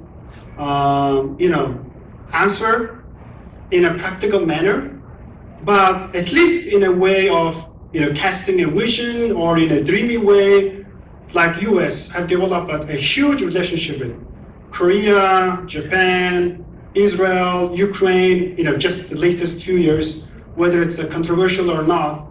Where do you see yourself with this kind of soft power of Mongolia, where US and Mongolia relationship could go in maybe 10, 20 years? And what kind of role we can play, at least like this 100, 200 people? That's a great question. People who work for the U.S. government on foreign policy always have a very positive spin on things, right? But I have to say that I'm quite optimistic about the relationship continuing to grow. When I was there in my first half year, we actually upgraded to this thing called strategic partnership, and that was one step in improving the relationship. That's in some ways a symbolic step, but it's much more than that, because bureaucratically it means that there's more focus in the US government on Mongolia. But there's kind of two ways, or at least two ways of looking at this. So one is, unquestionably, Mongolia has always been this democracy in what is often called the difficult part of the world, right? And that is very important for U.S. administrations. I think that was certainly important for the first Trump administration, and certainly for the Biden administration too. So the idea of democracy, I think, is one of the things that attracts Americans' attention when they want to focus on Mongolia. I think that now there's a lot more focus also on economic possibilities. Economic possibilities are always something of importance to the American government, American business, private sector, but I think more even now than before, and that's because Mongolia has not just soft power resources, but it has a lot of economic resources. And I think the Mongolian government clearly wants to take advantage of that, as they should, of course. But the US government sees some of these as being very strategic, right? Like rare earth minerals, for example, is one. So that's another area that's important. And I think that gives a lot of room for an improvement, a continued improvement, because I think the relationship is actually very good between the two countries. But I think there's a lot of room for improvement, and there's a lot more focus. There will be, I think, a lot more focus on that. Maybe in the Trump administration, the focus will be a little more economic. In other administrations, it was more kind of human rights and democracy. But it doesn't matter. I think they work hand in hand. So I'm actually quite optimistic about the future of the relationship. Mongolia has an uncanny ability, I'll say, to walk carefully so that they do not anger either of their neighbors too much, but at the same time continue a great relationship with other countries. That's partly because of soft power, partly for other reasons. I hope that answered your question a little bit. Thanks. Thanks. Thank you. Other questions? I have a quick question. Oh, sure. Yep. Do you have interest or a plan to visit Southern Mongolia, what others call it Inner Mongolia? Do you have an interest or any plan to visit? You know, I never did visit when I was in Mongolia, And I always wanted to, but I mean, I don't have a plan to visit right now. But yes, I'd love to see it. I know that culture is different. It was interesting during the Morin Hor presentation that I talked about at the Mongolia Society. There was a description of the fact that the Morin Hor in Inner Mongolia sort of sounds different and has even a little bit of a different structure than it does in Mongolia. So there's a lot of differences that will be fascinating to see. So of course, there's some political sensitivities. I'm a private citizen now, but still, yes, in general, it would be interesting to see it, yeah. Some point. Other questions, anybody? Oh, good, thanks. It's not a question, but Okay. I want to thank you for during COVID-19 when the State Department, they said they were closed down, but when we contacted the embassy, they were just excited to help, and they really did. So thank you. Thanks, that's nice, thank you very much. It was hard, It was a difficult time for everybody, but we at the embassy did not enjoy the experience any more than any of you did, believe me. It was a tough period, but we continued to work together. Speaking of soft power, the US government gave a lot of COVID vaccines to Mongolia. It took a little while for that to gear up, but once it happened, it was another form of US soft power in Mongolia, and it was really important actually, so we were happy to do that. Thanks. Okay.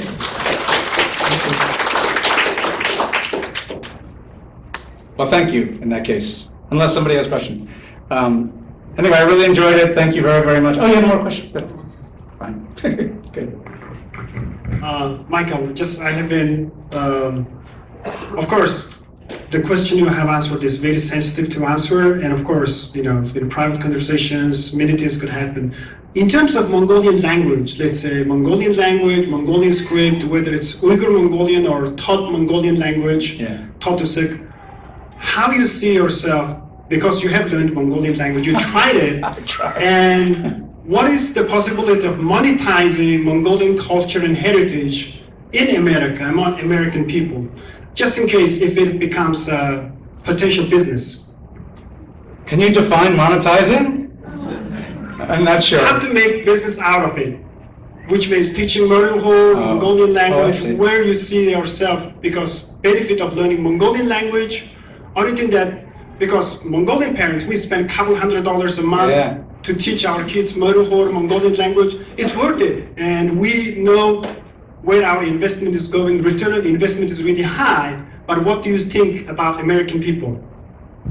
Oh, well, first of all, I didn't answer the second half of your question, or at least the second third of your question before, and that is what role your organization can play and does play. So I think, as I said before, I think your organization is informing, educating Americans who know very little about Mongolia, about this wonderful country, and I think that's important. And what I've noticed is there's more tourism now from the US and from the rest of the world, by the way, to Mongolia.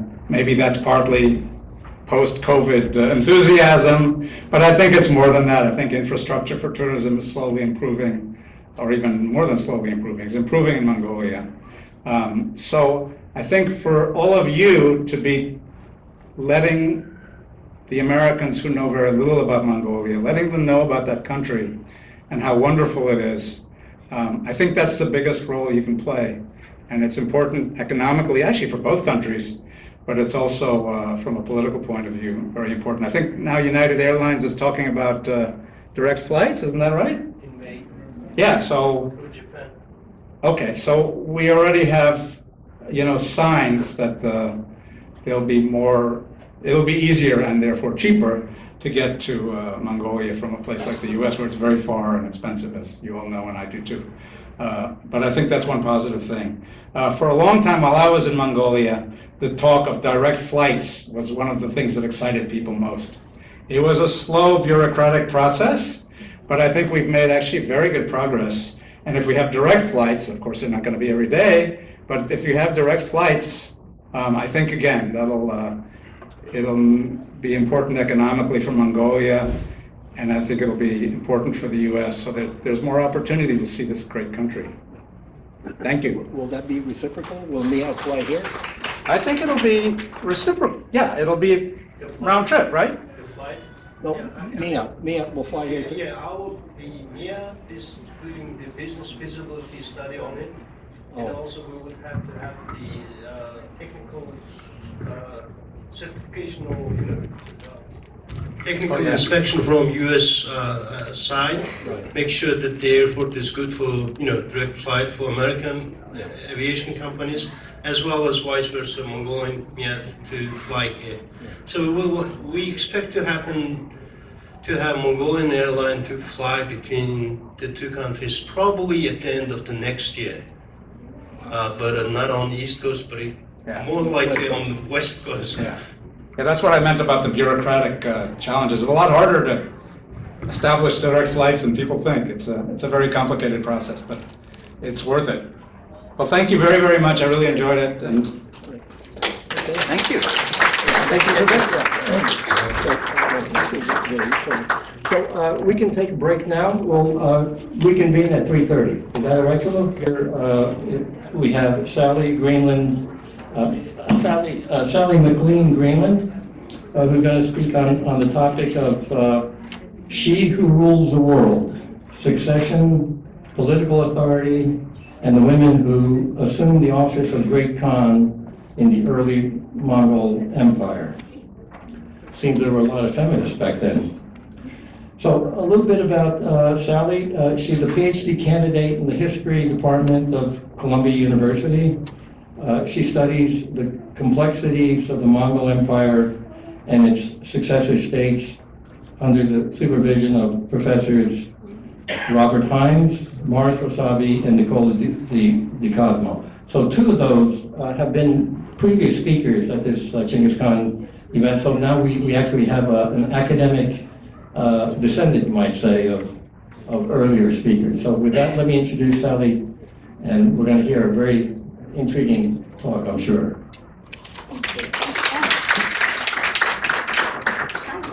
Okay. So, our understanding of Mongol political authority is fundamentally distorted because we've been asking the wrong questions and focusing on the wrong people. Consider this.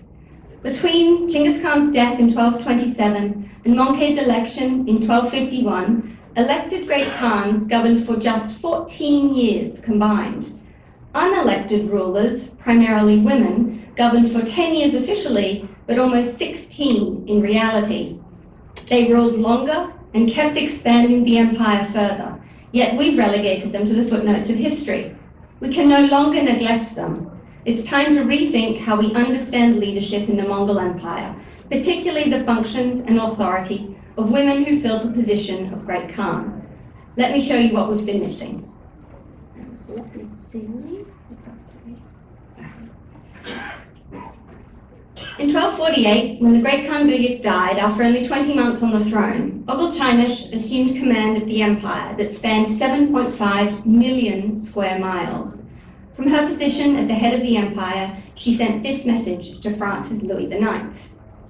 Peace is good, for when a country is at peace, those who go on 4 feet eat the grass in peace, and those who go on 2 feet till the ground.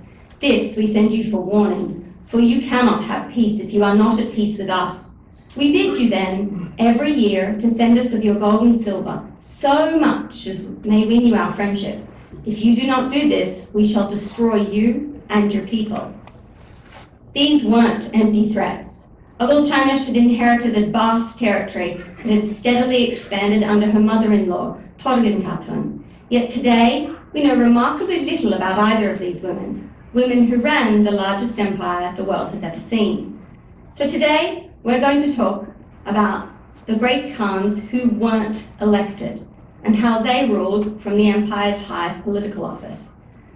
I've given the title of the position, the interregnum ruler, since they ruled between Mongol regnums, or periods of official rule by a Great Khan. And I apologize for how clunky it is, but I would be very happy to hear some suggestions to change it in the Q&A.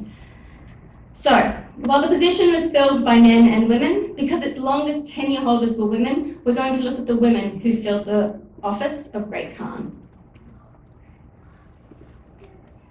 My talk will be divided into 3 sections. First, I'll give you an overview of the early Mongol succession's guiding principles, highlighting some of the institution's nomadic values and priorities. Next, I'll talk about how the interregnum ruler was selected and why mistakenly calling them regents impairs our conception of the Mongol political system. And finally, I'll discuss the roles, functions, processes, and powers. So first, Mongol succession. So succession was not governed by the rigid laws of inheritance. Instead, it was based on a flexible, meritocratic system rooted in the steppe tradition. Unlike monarchies, where political authority automatically passed according to the principle of primogeniture, which is where the oldest son inherits first, steppe succession prioritized the election of the best leader, regardless of birth order or direct inheritance. In practice, this meant that political authority could pass from a Khan to a brother, a son, or even a distant cousin, an uncle, as long as that chosen candidate was perceived to be the most capable. The nomadic principle of seniority played a central role in the selection process. Seniority was not the oldest, but rather the most experienced man who had garnered the most respect. He was also, crucially, the person others envisaged as most capable of commanding loyalty and leading the military. Determining who this man was, however, rarely went smoothly. On the contrary, the period following the Khan's death was a period of uncertainty, where factions would vie for control. The one way the candidates established their dominance was by engaging in violent clashes. Often mischaracterized as senseless bloodshed, these civil wars that raged during the interregnums reflected nomads' determination to choose a Khan with a keen eye for war and politics, with a personality to command a following, and the ability to conquer his own people and subjugate them to his absolute rule. Once the candidates rose through this process, it was up to a group of respected peers to come together, formalize their choice, and raise their new Khan to office by collective authority. The span between the death of one Khan and the election of another could take months or even years. During these long periods, the Mongol Empire needed to maintain its stability. Governance needed to continue without interruption. Someone would have to be put in charge. Someone would need to administer the empire. This is where the role of the interregnum leader comes in. Installing an interregnum ruler was a critical offshoot of the early Mongol succession process and involved immediately elevating an individual to a political void left by a Khan or a great Khan's death. The person chosen for the position was typically someone close to the deceased leader, such as a primary wife. Having regularly sat by the Khan's side in the daily court that was held in her dwelling, a widowed Khatun was one of the best positioned people to know the empire's ongoing business. Arguably then, a Khatun was often chosen above others because she had the experience, the necessary political connections, and could maintain the stability of the empire until the Kurultai could select a new leader. The preference to install a savvy person to the government, such as a widowed wife, as an interregnum ruler, again highlights the Mongol succession principle of seniority. Leadership should always go to the experienced and capable candidate, even in an interregnum. Mongol political ideology demanded at its most essential core that the office of the Great Khan during a regnum or an interregnum always be filled by the most capable candidate. These rulers were not simply placeholders. They were critical to ensure the security and unity of the empire. And because of this security and the critical nature of the security, only the most qualified individuals could assume the role. The role was also not a passive one. The void left by a great Khan required wielding power at the same level. Interregnum rulers made decisions on military strategy, diplomatic relations, trade, internal governance. Curiously, despite their profound authority, the person elevated to the role was not elected by collective decision, and certainly not at a Kurultai. In fact, this led scholars to argue that the role itself was self-interested, and it was a weak Mongol political institution, and that under their rule, the empire's stability was little more than a semblance. This argument is based on the presumption that a steppe rife with civil war indicates failure, primarily a regent's failure to keep the empire united.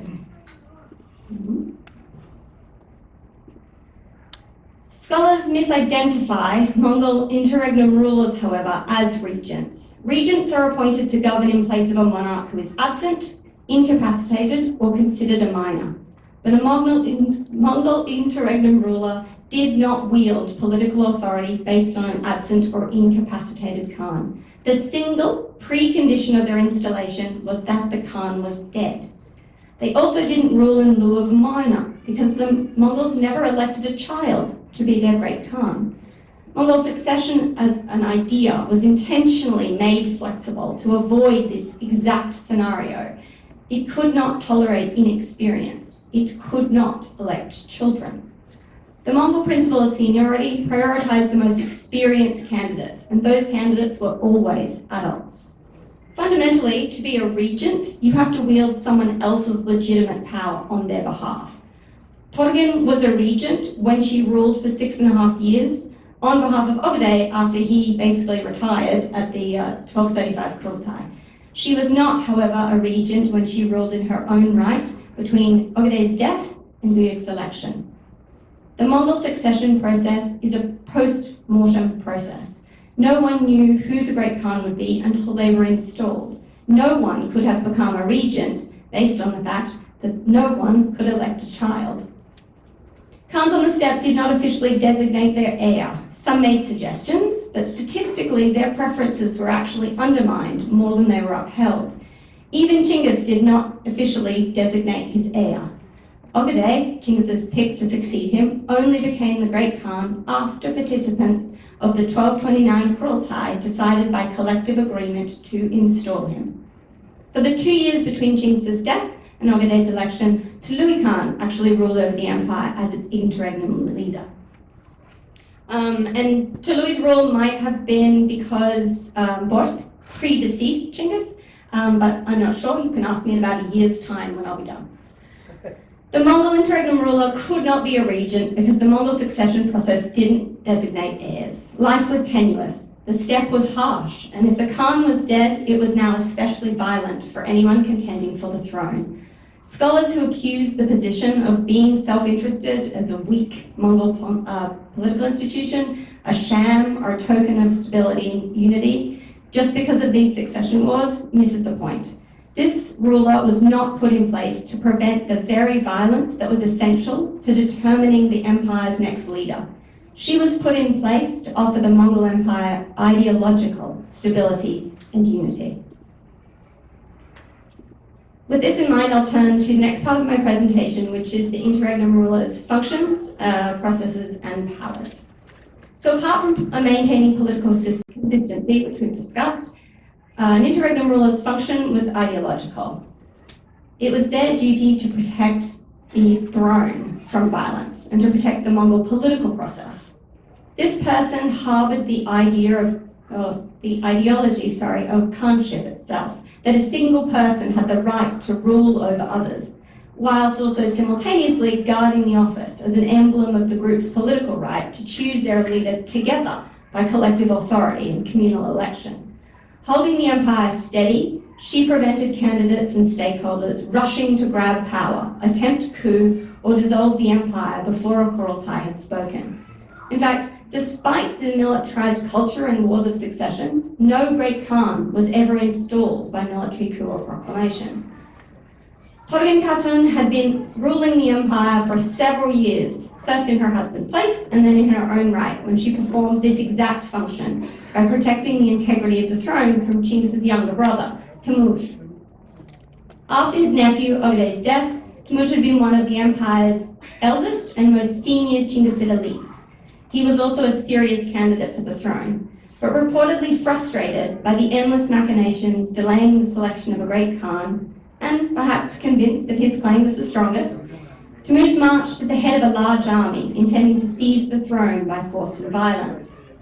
In response, Torgin sent a message saying, "We are the Helens, the daughters-in-law. We have set our hopes on thee.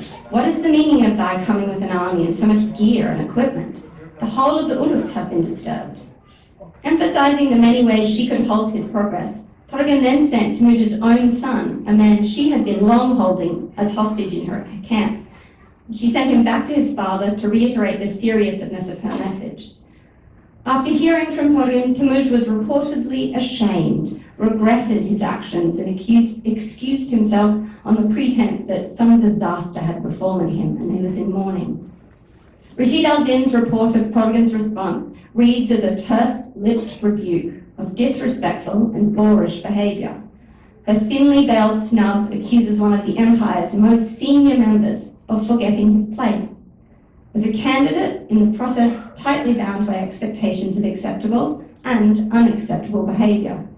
It also sneers at his lack of respect for his Mongol kinsmen and their right to participate in an esteemed political process that was governed by protocol.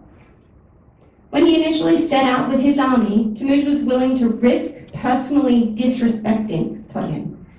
But endless machinations or not, until she called the Qurultai, Torgin's camp represented the central institution of Mongol political ideology. Her camp was the office of the Great Khan. By marching on it, Temujin was essentially marching on the Great Khan.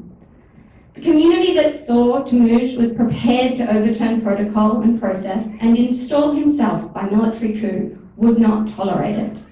Despite his respected senior status, extensive military experience and considerable following, his behaviour was enough to eliminate him as a contender, forever.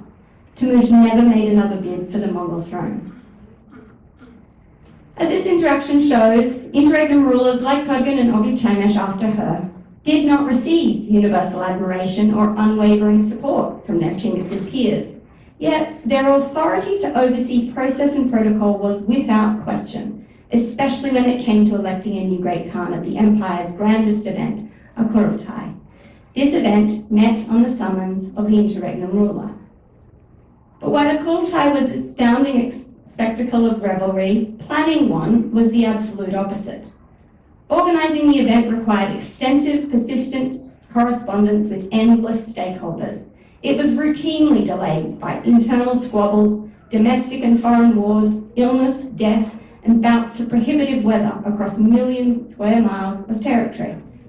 Even in ideal conditions, organising a Qurultai took years. Scholars disagree at how finalised the decision of the Great Khan was before the Qurultai. Some claim that genuine discussions took place at the event, while others argue that the decision was essentially made beforehand. Regardless, it was undoubtedly a momentous occasion, a 3-month-long spectacle of power. It was a chance for the empire's key players, men and women, to flaunt their influence, impress their vision of the future, and lay their claim to the share of the empire's growing wealth. It was a political congress with profound implications. But it was also a party and a Mongol homecoming, one that renewed a sense of shared identity by bringing the long-separated Mongol elite back to their homeland and into each other's orbit. The Qurultai then was much more about reifying nomadic identity and fortifying elite Mongol unity than it was about choosing a new Khan. Empowered with the responsibility to call and organise this event, an interregnum ruler did more than steadily govern through a period of when violence threatened to tear the empire apart. She protected the very kernel of empire itself, its promise that all nomads would benefit from immense prosperity if they could only remain united. Nomadic identity and Mongol unity lay at the very heart of the empire. The role of the interregnum ruler existed so that eventually, when a Qurultai crowned a suitable candidate, Great Khan, the title continued to mean something, that there was still something to be Great Khan of, that violence had not dissolved. I would argue, paradoxically, that the most severe threat to the Mongol Empire was not the threat of civil war, especially not when it was generated by the succession principle of condoned violence. The empire's threat, its highest threat, was always the risk of dissolution. An interregnum Khatun was responsible for ensuring ideological security. She judged when the fractured and battered group should be called together for a 3-month-long reunion party. As long as she upheld political protocol by performing her task at the appropriate time, the Mongol elite could trust that the idea of the unified empire was guarded. As long as she performed her duty, the Mongol elite could trust that the succession process political protocol, and the idea of the empire was safe. So to wrap up, our understanding of the Mongol Empire has long been incomplete because we've overlooked the periods when women ruled from the office of the Great Khan. Trapped by our own biases, we've dismissed them as placeholders and regents, when in fact they were sophisticated political actors with real power who fulfilled vital functions. These women, Khubilai Khan, Ordos Mongols, and the many others who acted as regional Khans, weren't just maintaining the status quo. They were protecting something far more precious, the very idea of Mongol unity itself. While violence raged as contenders fought to prove their worth, these rulers kept the actual office of the Great Khan safe. They prevented the premature seizure of power, protected the succession protocol, and most importantly, preserved the empire's ideological core.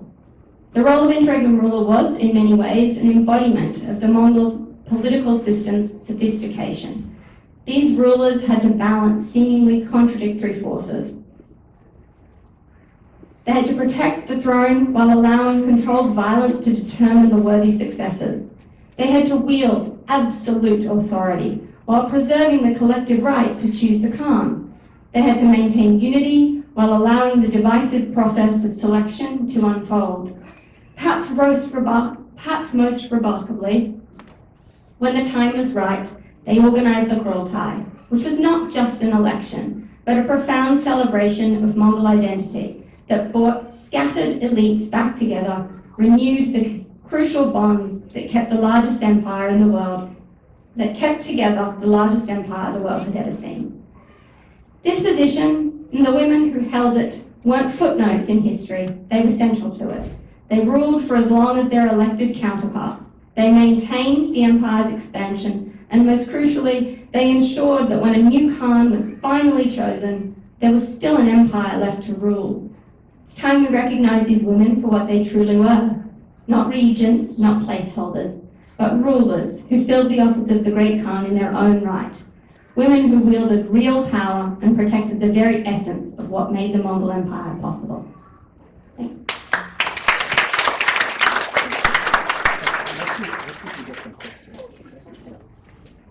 And if you have suggestions on what to call them, I'd be very grateful.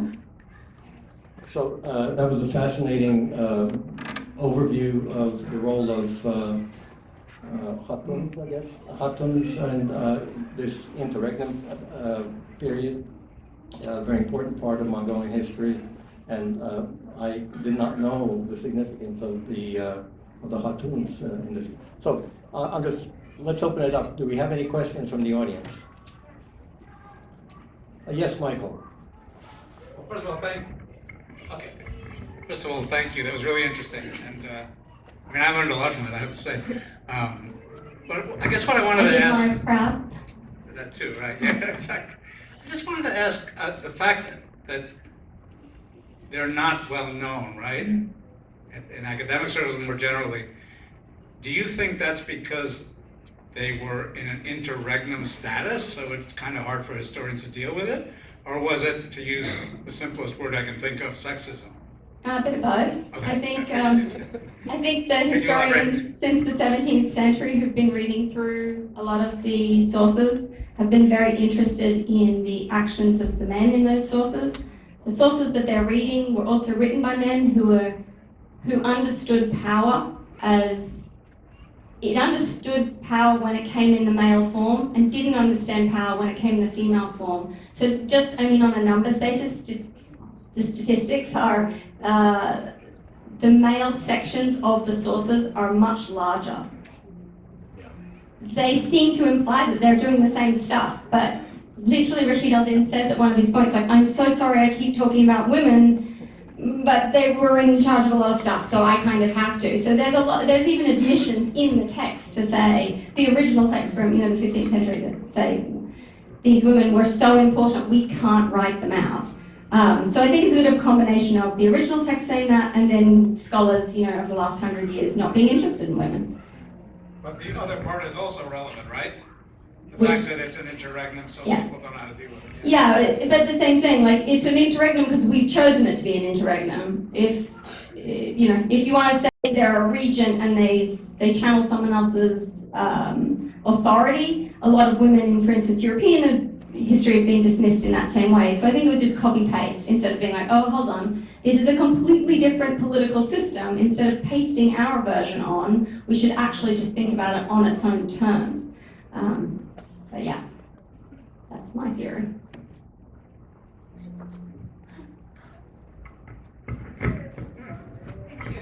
Hi, thank you, Sally. Hi. It's a great, amazing speech.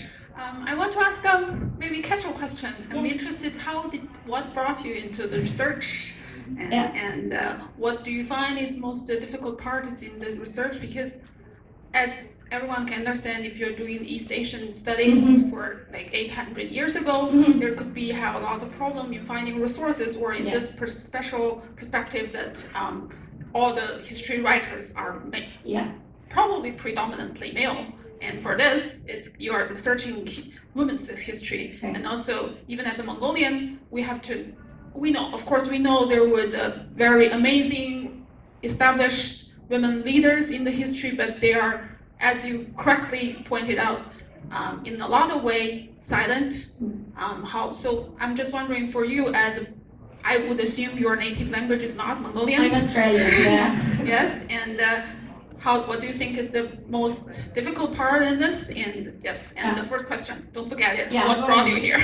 Okay, thank you. It's a long question. Thank you. So I came to this world because I read a book. I read Morris Rasabi's Khubilai Khan, The Life and Times, and I had been asked to write a TV show that was 60 to 70% women. So as I was digging in history for ideas to write this TV show, I discovered this book and I read it on a Thursday. I got on a plane on a Saturday and I got on a horse in Mongolia on a Sunday. And I rode across the steppe for 3 months, much to my husband's dismay. And then I came back to New York and I finished writing the TV show, and I was no longer interested in writing it, so I handed it off to the writing team. And I met with Morris Rasabi, and he said, I've done this for 60 years and I think you're onto something. So we worked on getting into Colombia. So I was much more interested kind of by the end of that process of looking at the original sources. Which brings me to the second part of your question, which is how. The most difficult part is inevitably language. I cannot tell you how many times I've been like, I have no idea what this says. I work in classical Chinese. I've learnt classical Chinese to be able to read these documents. I'm working on Persian to be able to read the Persian documents. And then I work in French so I can read the European stuff. I hope to be honoured enough to spend years learning vertical Mongolian so that I can eventually read his secret history in my own way.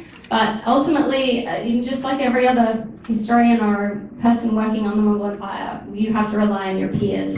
I have stuff in my dissertation that ranges from Armenian coins all the way through to an edict actually issued by Trekin Khatun. It's a fantastic edict, half in classical Chinese, half in Mongolian, and it basically says, dear so-and-so of Chinese Prefecture, number 7, if you're too busy to build this giant warehouse and organize the production of this text, get your wife to do it. Put her in charge. To me, that's amazing. The assumption that a woman in China would be able to take over the job of her husband with a massive, it's just a huge leap. And so to me, that shines a light on a world we don't understand. If someone was she was issuing those edicts, and people were following them, the world is so different from what we think it looks like. So yeah, that's my answer.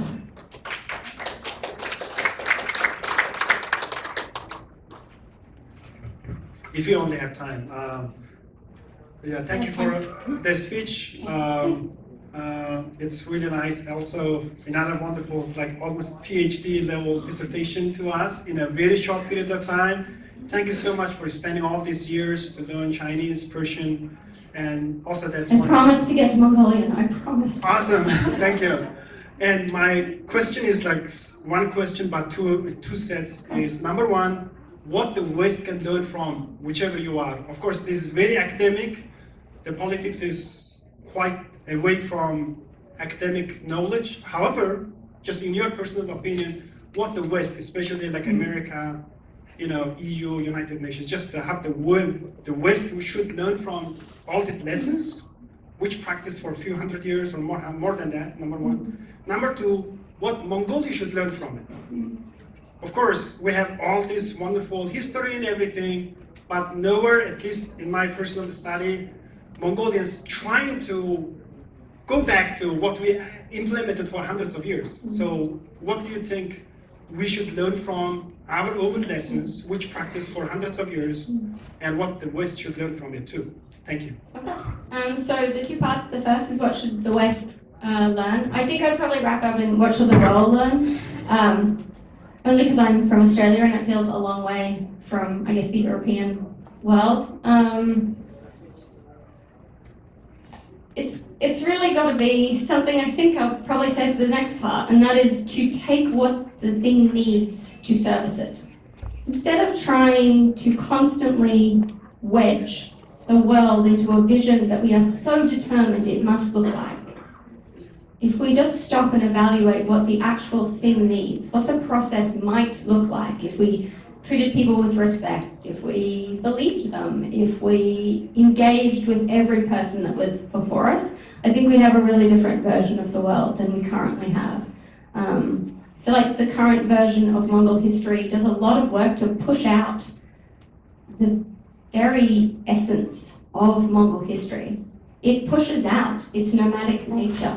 It pushes out key individuals who very clearly directed a lot of it. And I think that the energy spent fighting what it is takes away from the brilliance of it itself.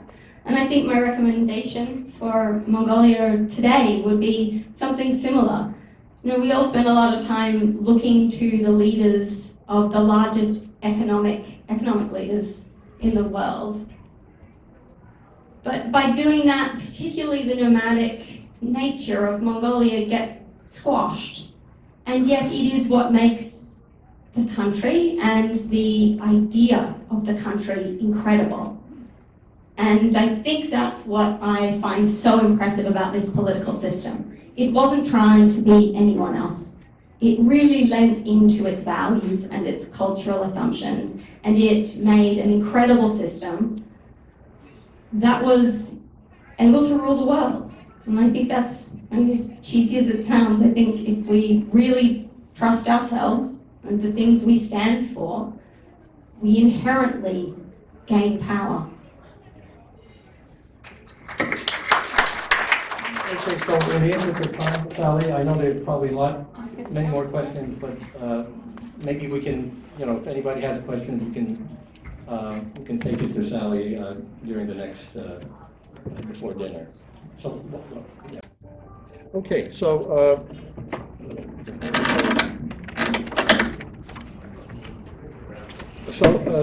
here's the annual report. I'll just give a little bit of history and a little bit of information about the programs. And if I have time, we'll go into future outlook. MACA was founded in 1988 by our founders, Gomojab Hangin, Losun Kyod, and Sorjolama. We did a moment of silence in memory of them this morning, before. We were incorporated in 1992 as a 501c3. And we have a mission of promoting and preserving the memory of Chinggis Khan, that's primary. Promoting and preserving Mongol culture, that's also primary. And providing charitable and humanitarian support to Mongolia, and that's also primary. So we have three primary missions. Here are the names of the board of directors. I won't read them, but they're all committed to the activities and the mission statement of the Mongol American Cultural Association. So the Chinggis Khan Memorial Foundation is responsible for hosting and organizing and carrying out all of the important activities associated with the Chinggis Khan ceremony itself. It was established as a separate arm of the Mongol American Cultural Association in 2016. it achieved MACA's vision, second vision, as a targeted initiative to carry this goal forward.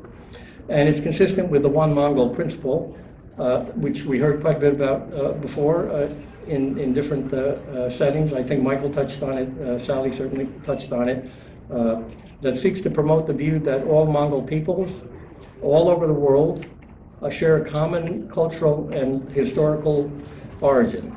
Now, this is carried forward by an executive board. We also have a community advisory board and a cultural advisory board, whose members are all here.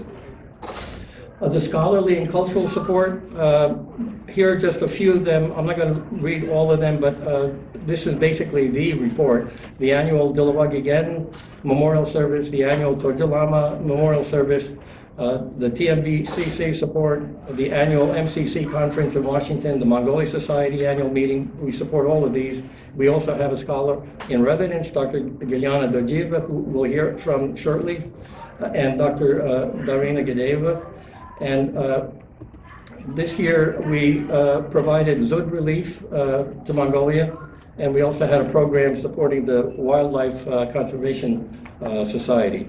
Both of these are targeted to children, well, there were two initiatives targeting children for the WCS, mainly to raise awareness of the wildlife of Mongolia. Now, the Mongolian Children's Aid and Development Fund, I did touch on that a little bit. This was established in 1992 by Tony Ettinger. He couldn't make it today, so I'm just going to say a few words on his behalf. It has been a continuous program of charitable support that included clothing, and we supported the Christina Noble Foundation for a number of years. The Mongolian Arts Council, we still support. We're going to have a separate fund for them. Orphanage care in Kalmykia, and so on. And some future programs, I think we would like to extend the World Wildlife Fund support. And now let me turn to this year's Cultural Humanitarian Award. We try to give a Cultural Humanitarian Award recognizing someone who has done something extraordinary for preserving or promoting Mongolian culture in the broadest sense. And so this year's humanitarian award is Pamela Slutsky. She's a former ambassador to Mongolia. Last year, she established the John Gomajov Hangin Scholarship Fund at Indiana University.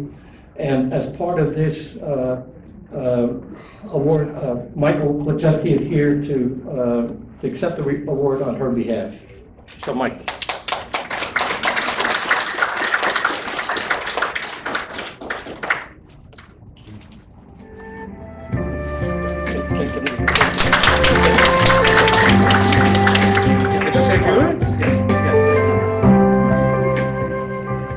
Pam, who's a good friend of mine, by the way, so I feel particularly honored to be accepting it on her behalf. First of all, she wanted me to tell you that she really regrets that she couldn't make it today, because she really wanted to, because this relationship with this organization means a tremendous amount to her. So she actually wrote me a little note here, and I just wanted to tell you that she feels very honored about this award. It's a big deal for her, and I know that personally as well as sort of officially, right? She also asked me to thank the association for all it's done for the Mongolian Studies Support Fund at Indiana University, which, as Sandra just mentioned, is named in honor of Professor Gombojao Hangin, who is a member, as you know, a founding member of the Mongol American Cultural Center, as well as of the Mongolia Society, so close to my heart as well. And just to say that this organization's support will help ensure that Mongolia's unique contribution to world history and contemporary global events continues to be taught and heard in the United States and North America. And that's also something very, very important. So on her behalf, let me thank you very, very much. Thank you. So as part of the award, MACA will be contributing $5,000 to the fund this year, or maybe early next year.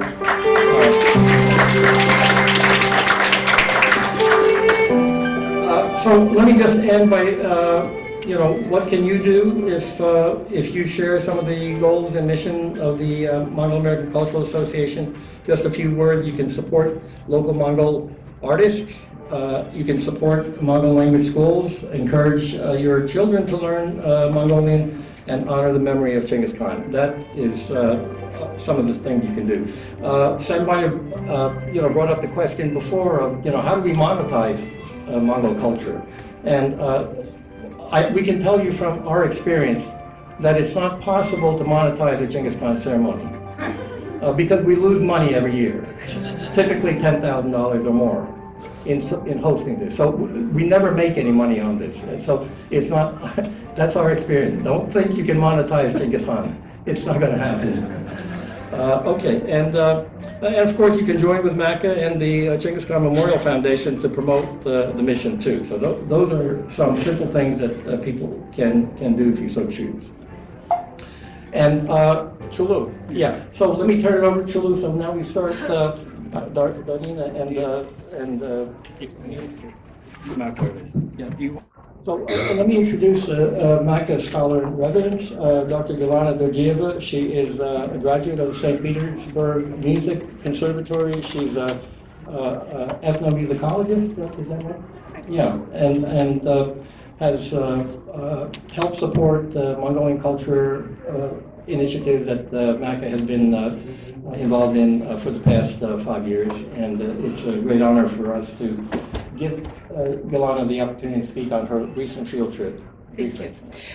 Both Darina and I would like to thank Mongol American Cultural Association and Sanjiao personally for the support of our research. Given our time frame of 10 minutes, we decided to present a selection of brief videos to provide insight into our fieldwork. Our expedition was conducted in Bulgan Sumov Haupteimak. It is a remote area located approximately 2,000 kilometers from Ulaanbaatar. It is the Mongolian Altai Mountain, the territory near the border with China. It's somewhere here. Why we decided to work there? The people of Bulgan keep traditional nomadic pastoralism. They are doing 4 seasonal migrations. Some families travel up to 500 kilometers to reach winter pastures. In this regard, Bulgan is a rare example of the preservation of traditional farming. It is important to know that in contemporary Mongolia, only 15% of the population keeps nomadic herding, whereas 60% reside in Ulaanbaatar. It is our aspiration that the government will provide support and foster the development of herding, as it constitutes a fundamental aspect of the nation's economy, sustainability, and cultural distinctiveness. The population of Bulgan is around 10,000, and about 8,000 of them are of the Torgut ethnic group. These people are descendants of the Torguts and Khoshut from the Kalmyk Khanate near the Volga River, Ejen Qoroo. They are descendants of those who, with Khubilai Khan, went back to Altai in 1771. This historical event is known as the Torgut Escape. Currently, there are 5 Yasin. In English, it could be translated like clan. Vangin, Tajin, Belin, Hovuksarin Torgut, and Khoshut. There are about 2,000 Khoshut, and now they identify themselves as a Yasin of Torgut. Bulgan Torguts differ from other Western Mongolian people by their clothes, women's terlik and tsegdik, men's lavshik, famous footwear toku, in which, according to legend, they came from the Volga, and the custom of respected aged men to wear a white scarf.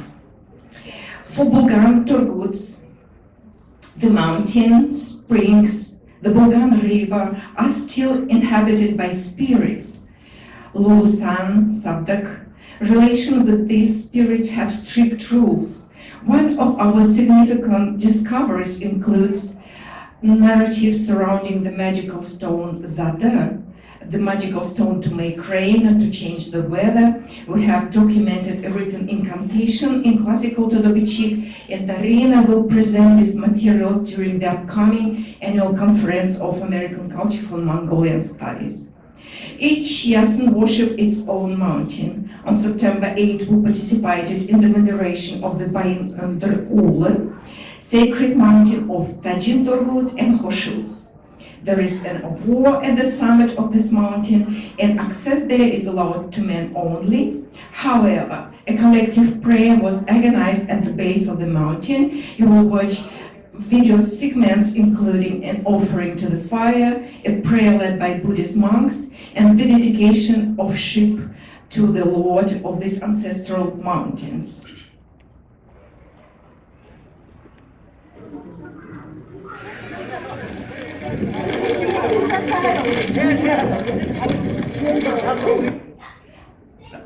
Next, I will just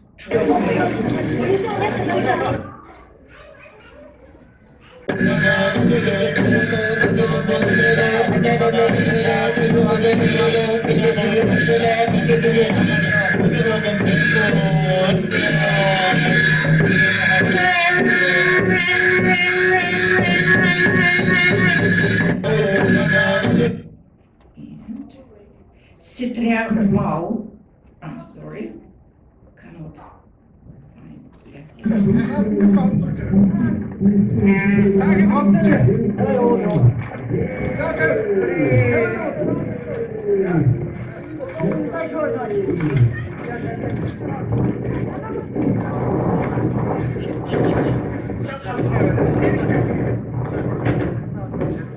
So these lucky ships were released to roam freely. It is prohibited to harm or kill them. It is a law that anyone who meets these dedicated animals, Citriamal, should provide them with food and water.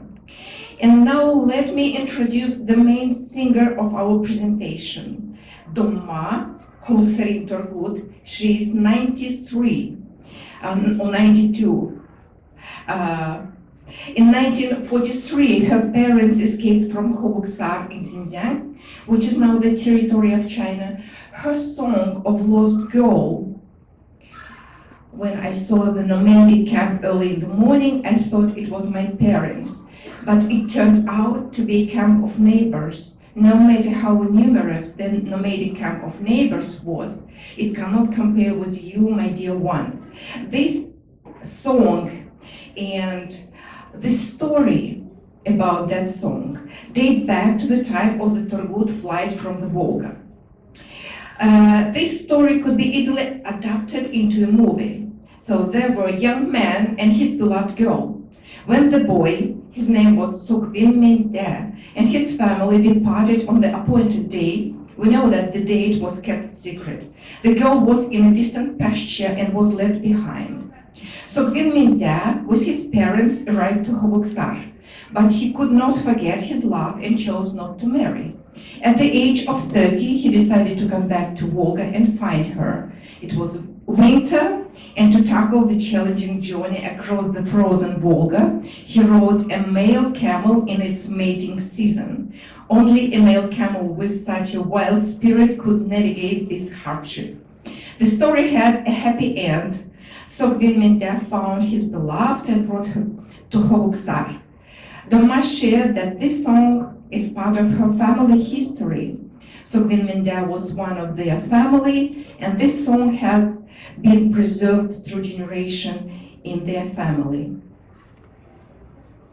And this is long song, Urtendo.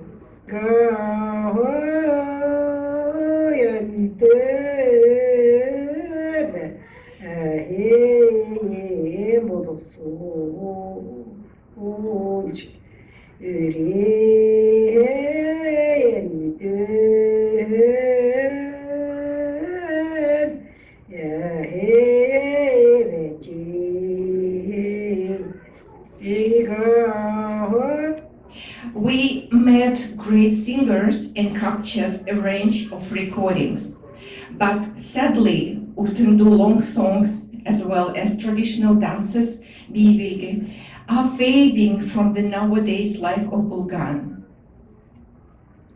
Wedding rituals usually are held in September. Here you may see a few pictures of the sewing, needlework, and installation of the house for the young couple a few days before the wedding. And I felt truly happy while listening Urtendu at a wedding. It was the second day of the celebration when the bride arrived to her in-law parents' home. The groom's grandmother, Önür, who is 102 years old, started that song.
Significant part of our interviews focus on what I call milk song invocation. Sometimes sheep, goat, or camel refuse to nurse their newborn. In this case, herders use the special singing words to force animal to accept and nurse newborn.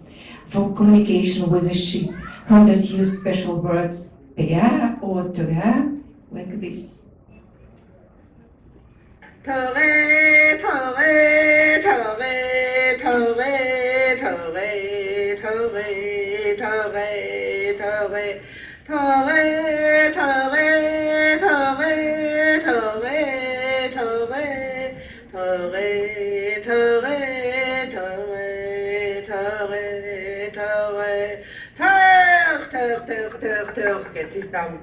With go churu.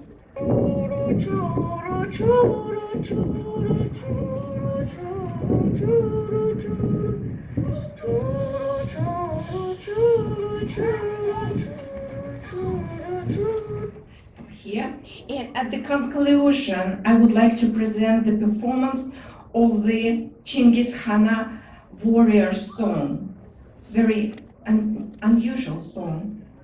Bulgar Turguts take great pride in referring to themselves as the cherished and the most devoted warriors of Chinggis Khan. They attribute the origin of their ethnonym Turgut with the word Torgun, the silk, the best warriors dressed in silk clothes, which was not just a precious garment but protection against arrows. This song was performed by Doma, who learned it from her uncle in her childhood. Her uncle warned her against singing it for strangers. Doma told that she, for the first time, shared this song with the researchers, with us. This song is of the silk-dressed warriors embarking on a campaign. But this is a deeply human song. Warrior sets out on a journey, but he doesn't desire war. Instead, he dreams of returning home. A stone the size of a tree, if only it would become flat. If only the decree of Chinggis Khan would order us to return home.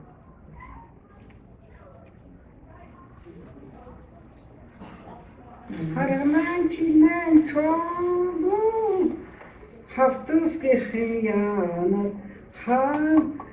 han çinsin zerdik her tagi hıyanat girin çimen çoğu girdis ki hıyanat yegemugdan zerdik her tagi hıyanat.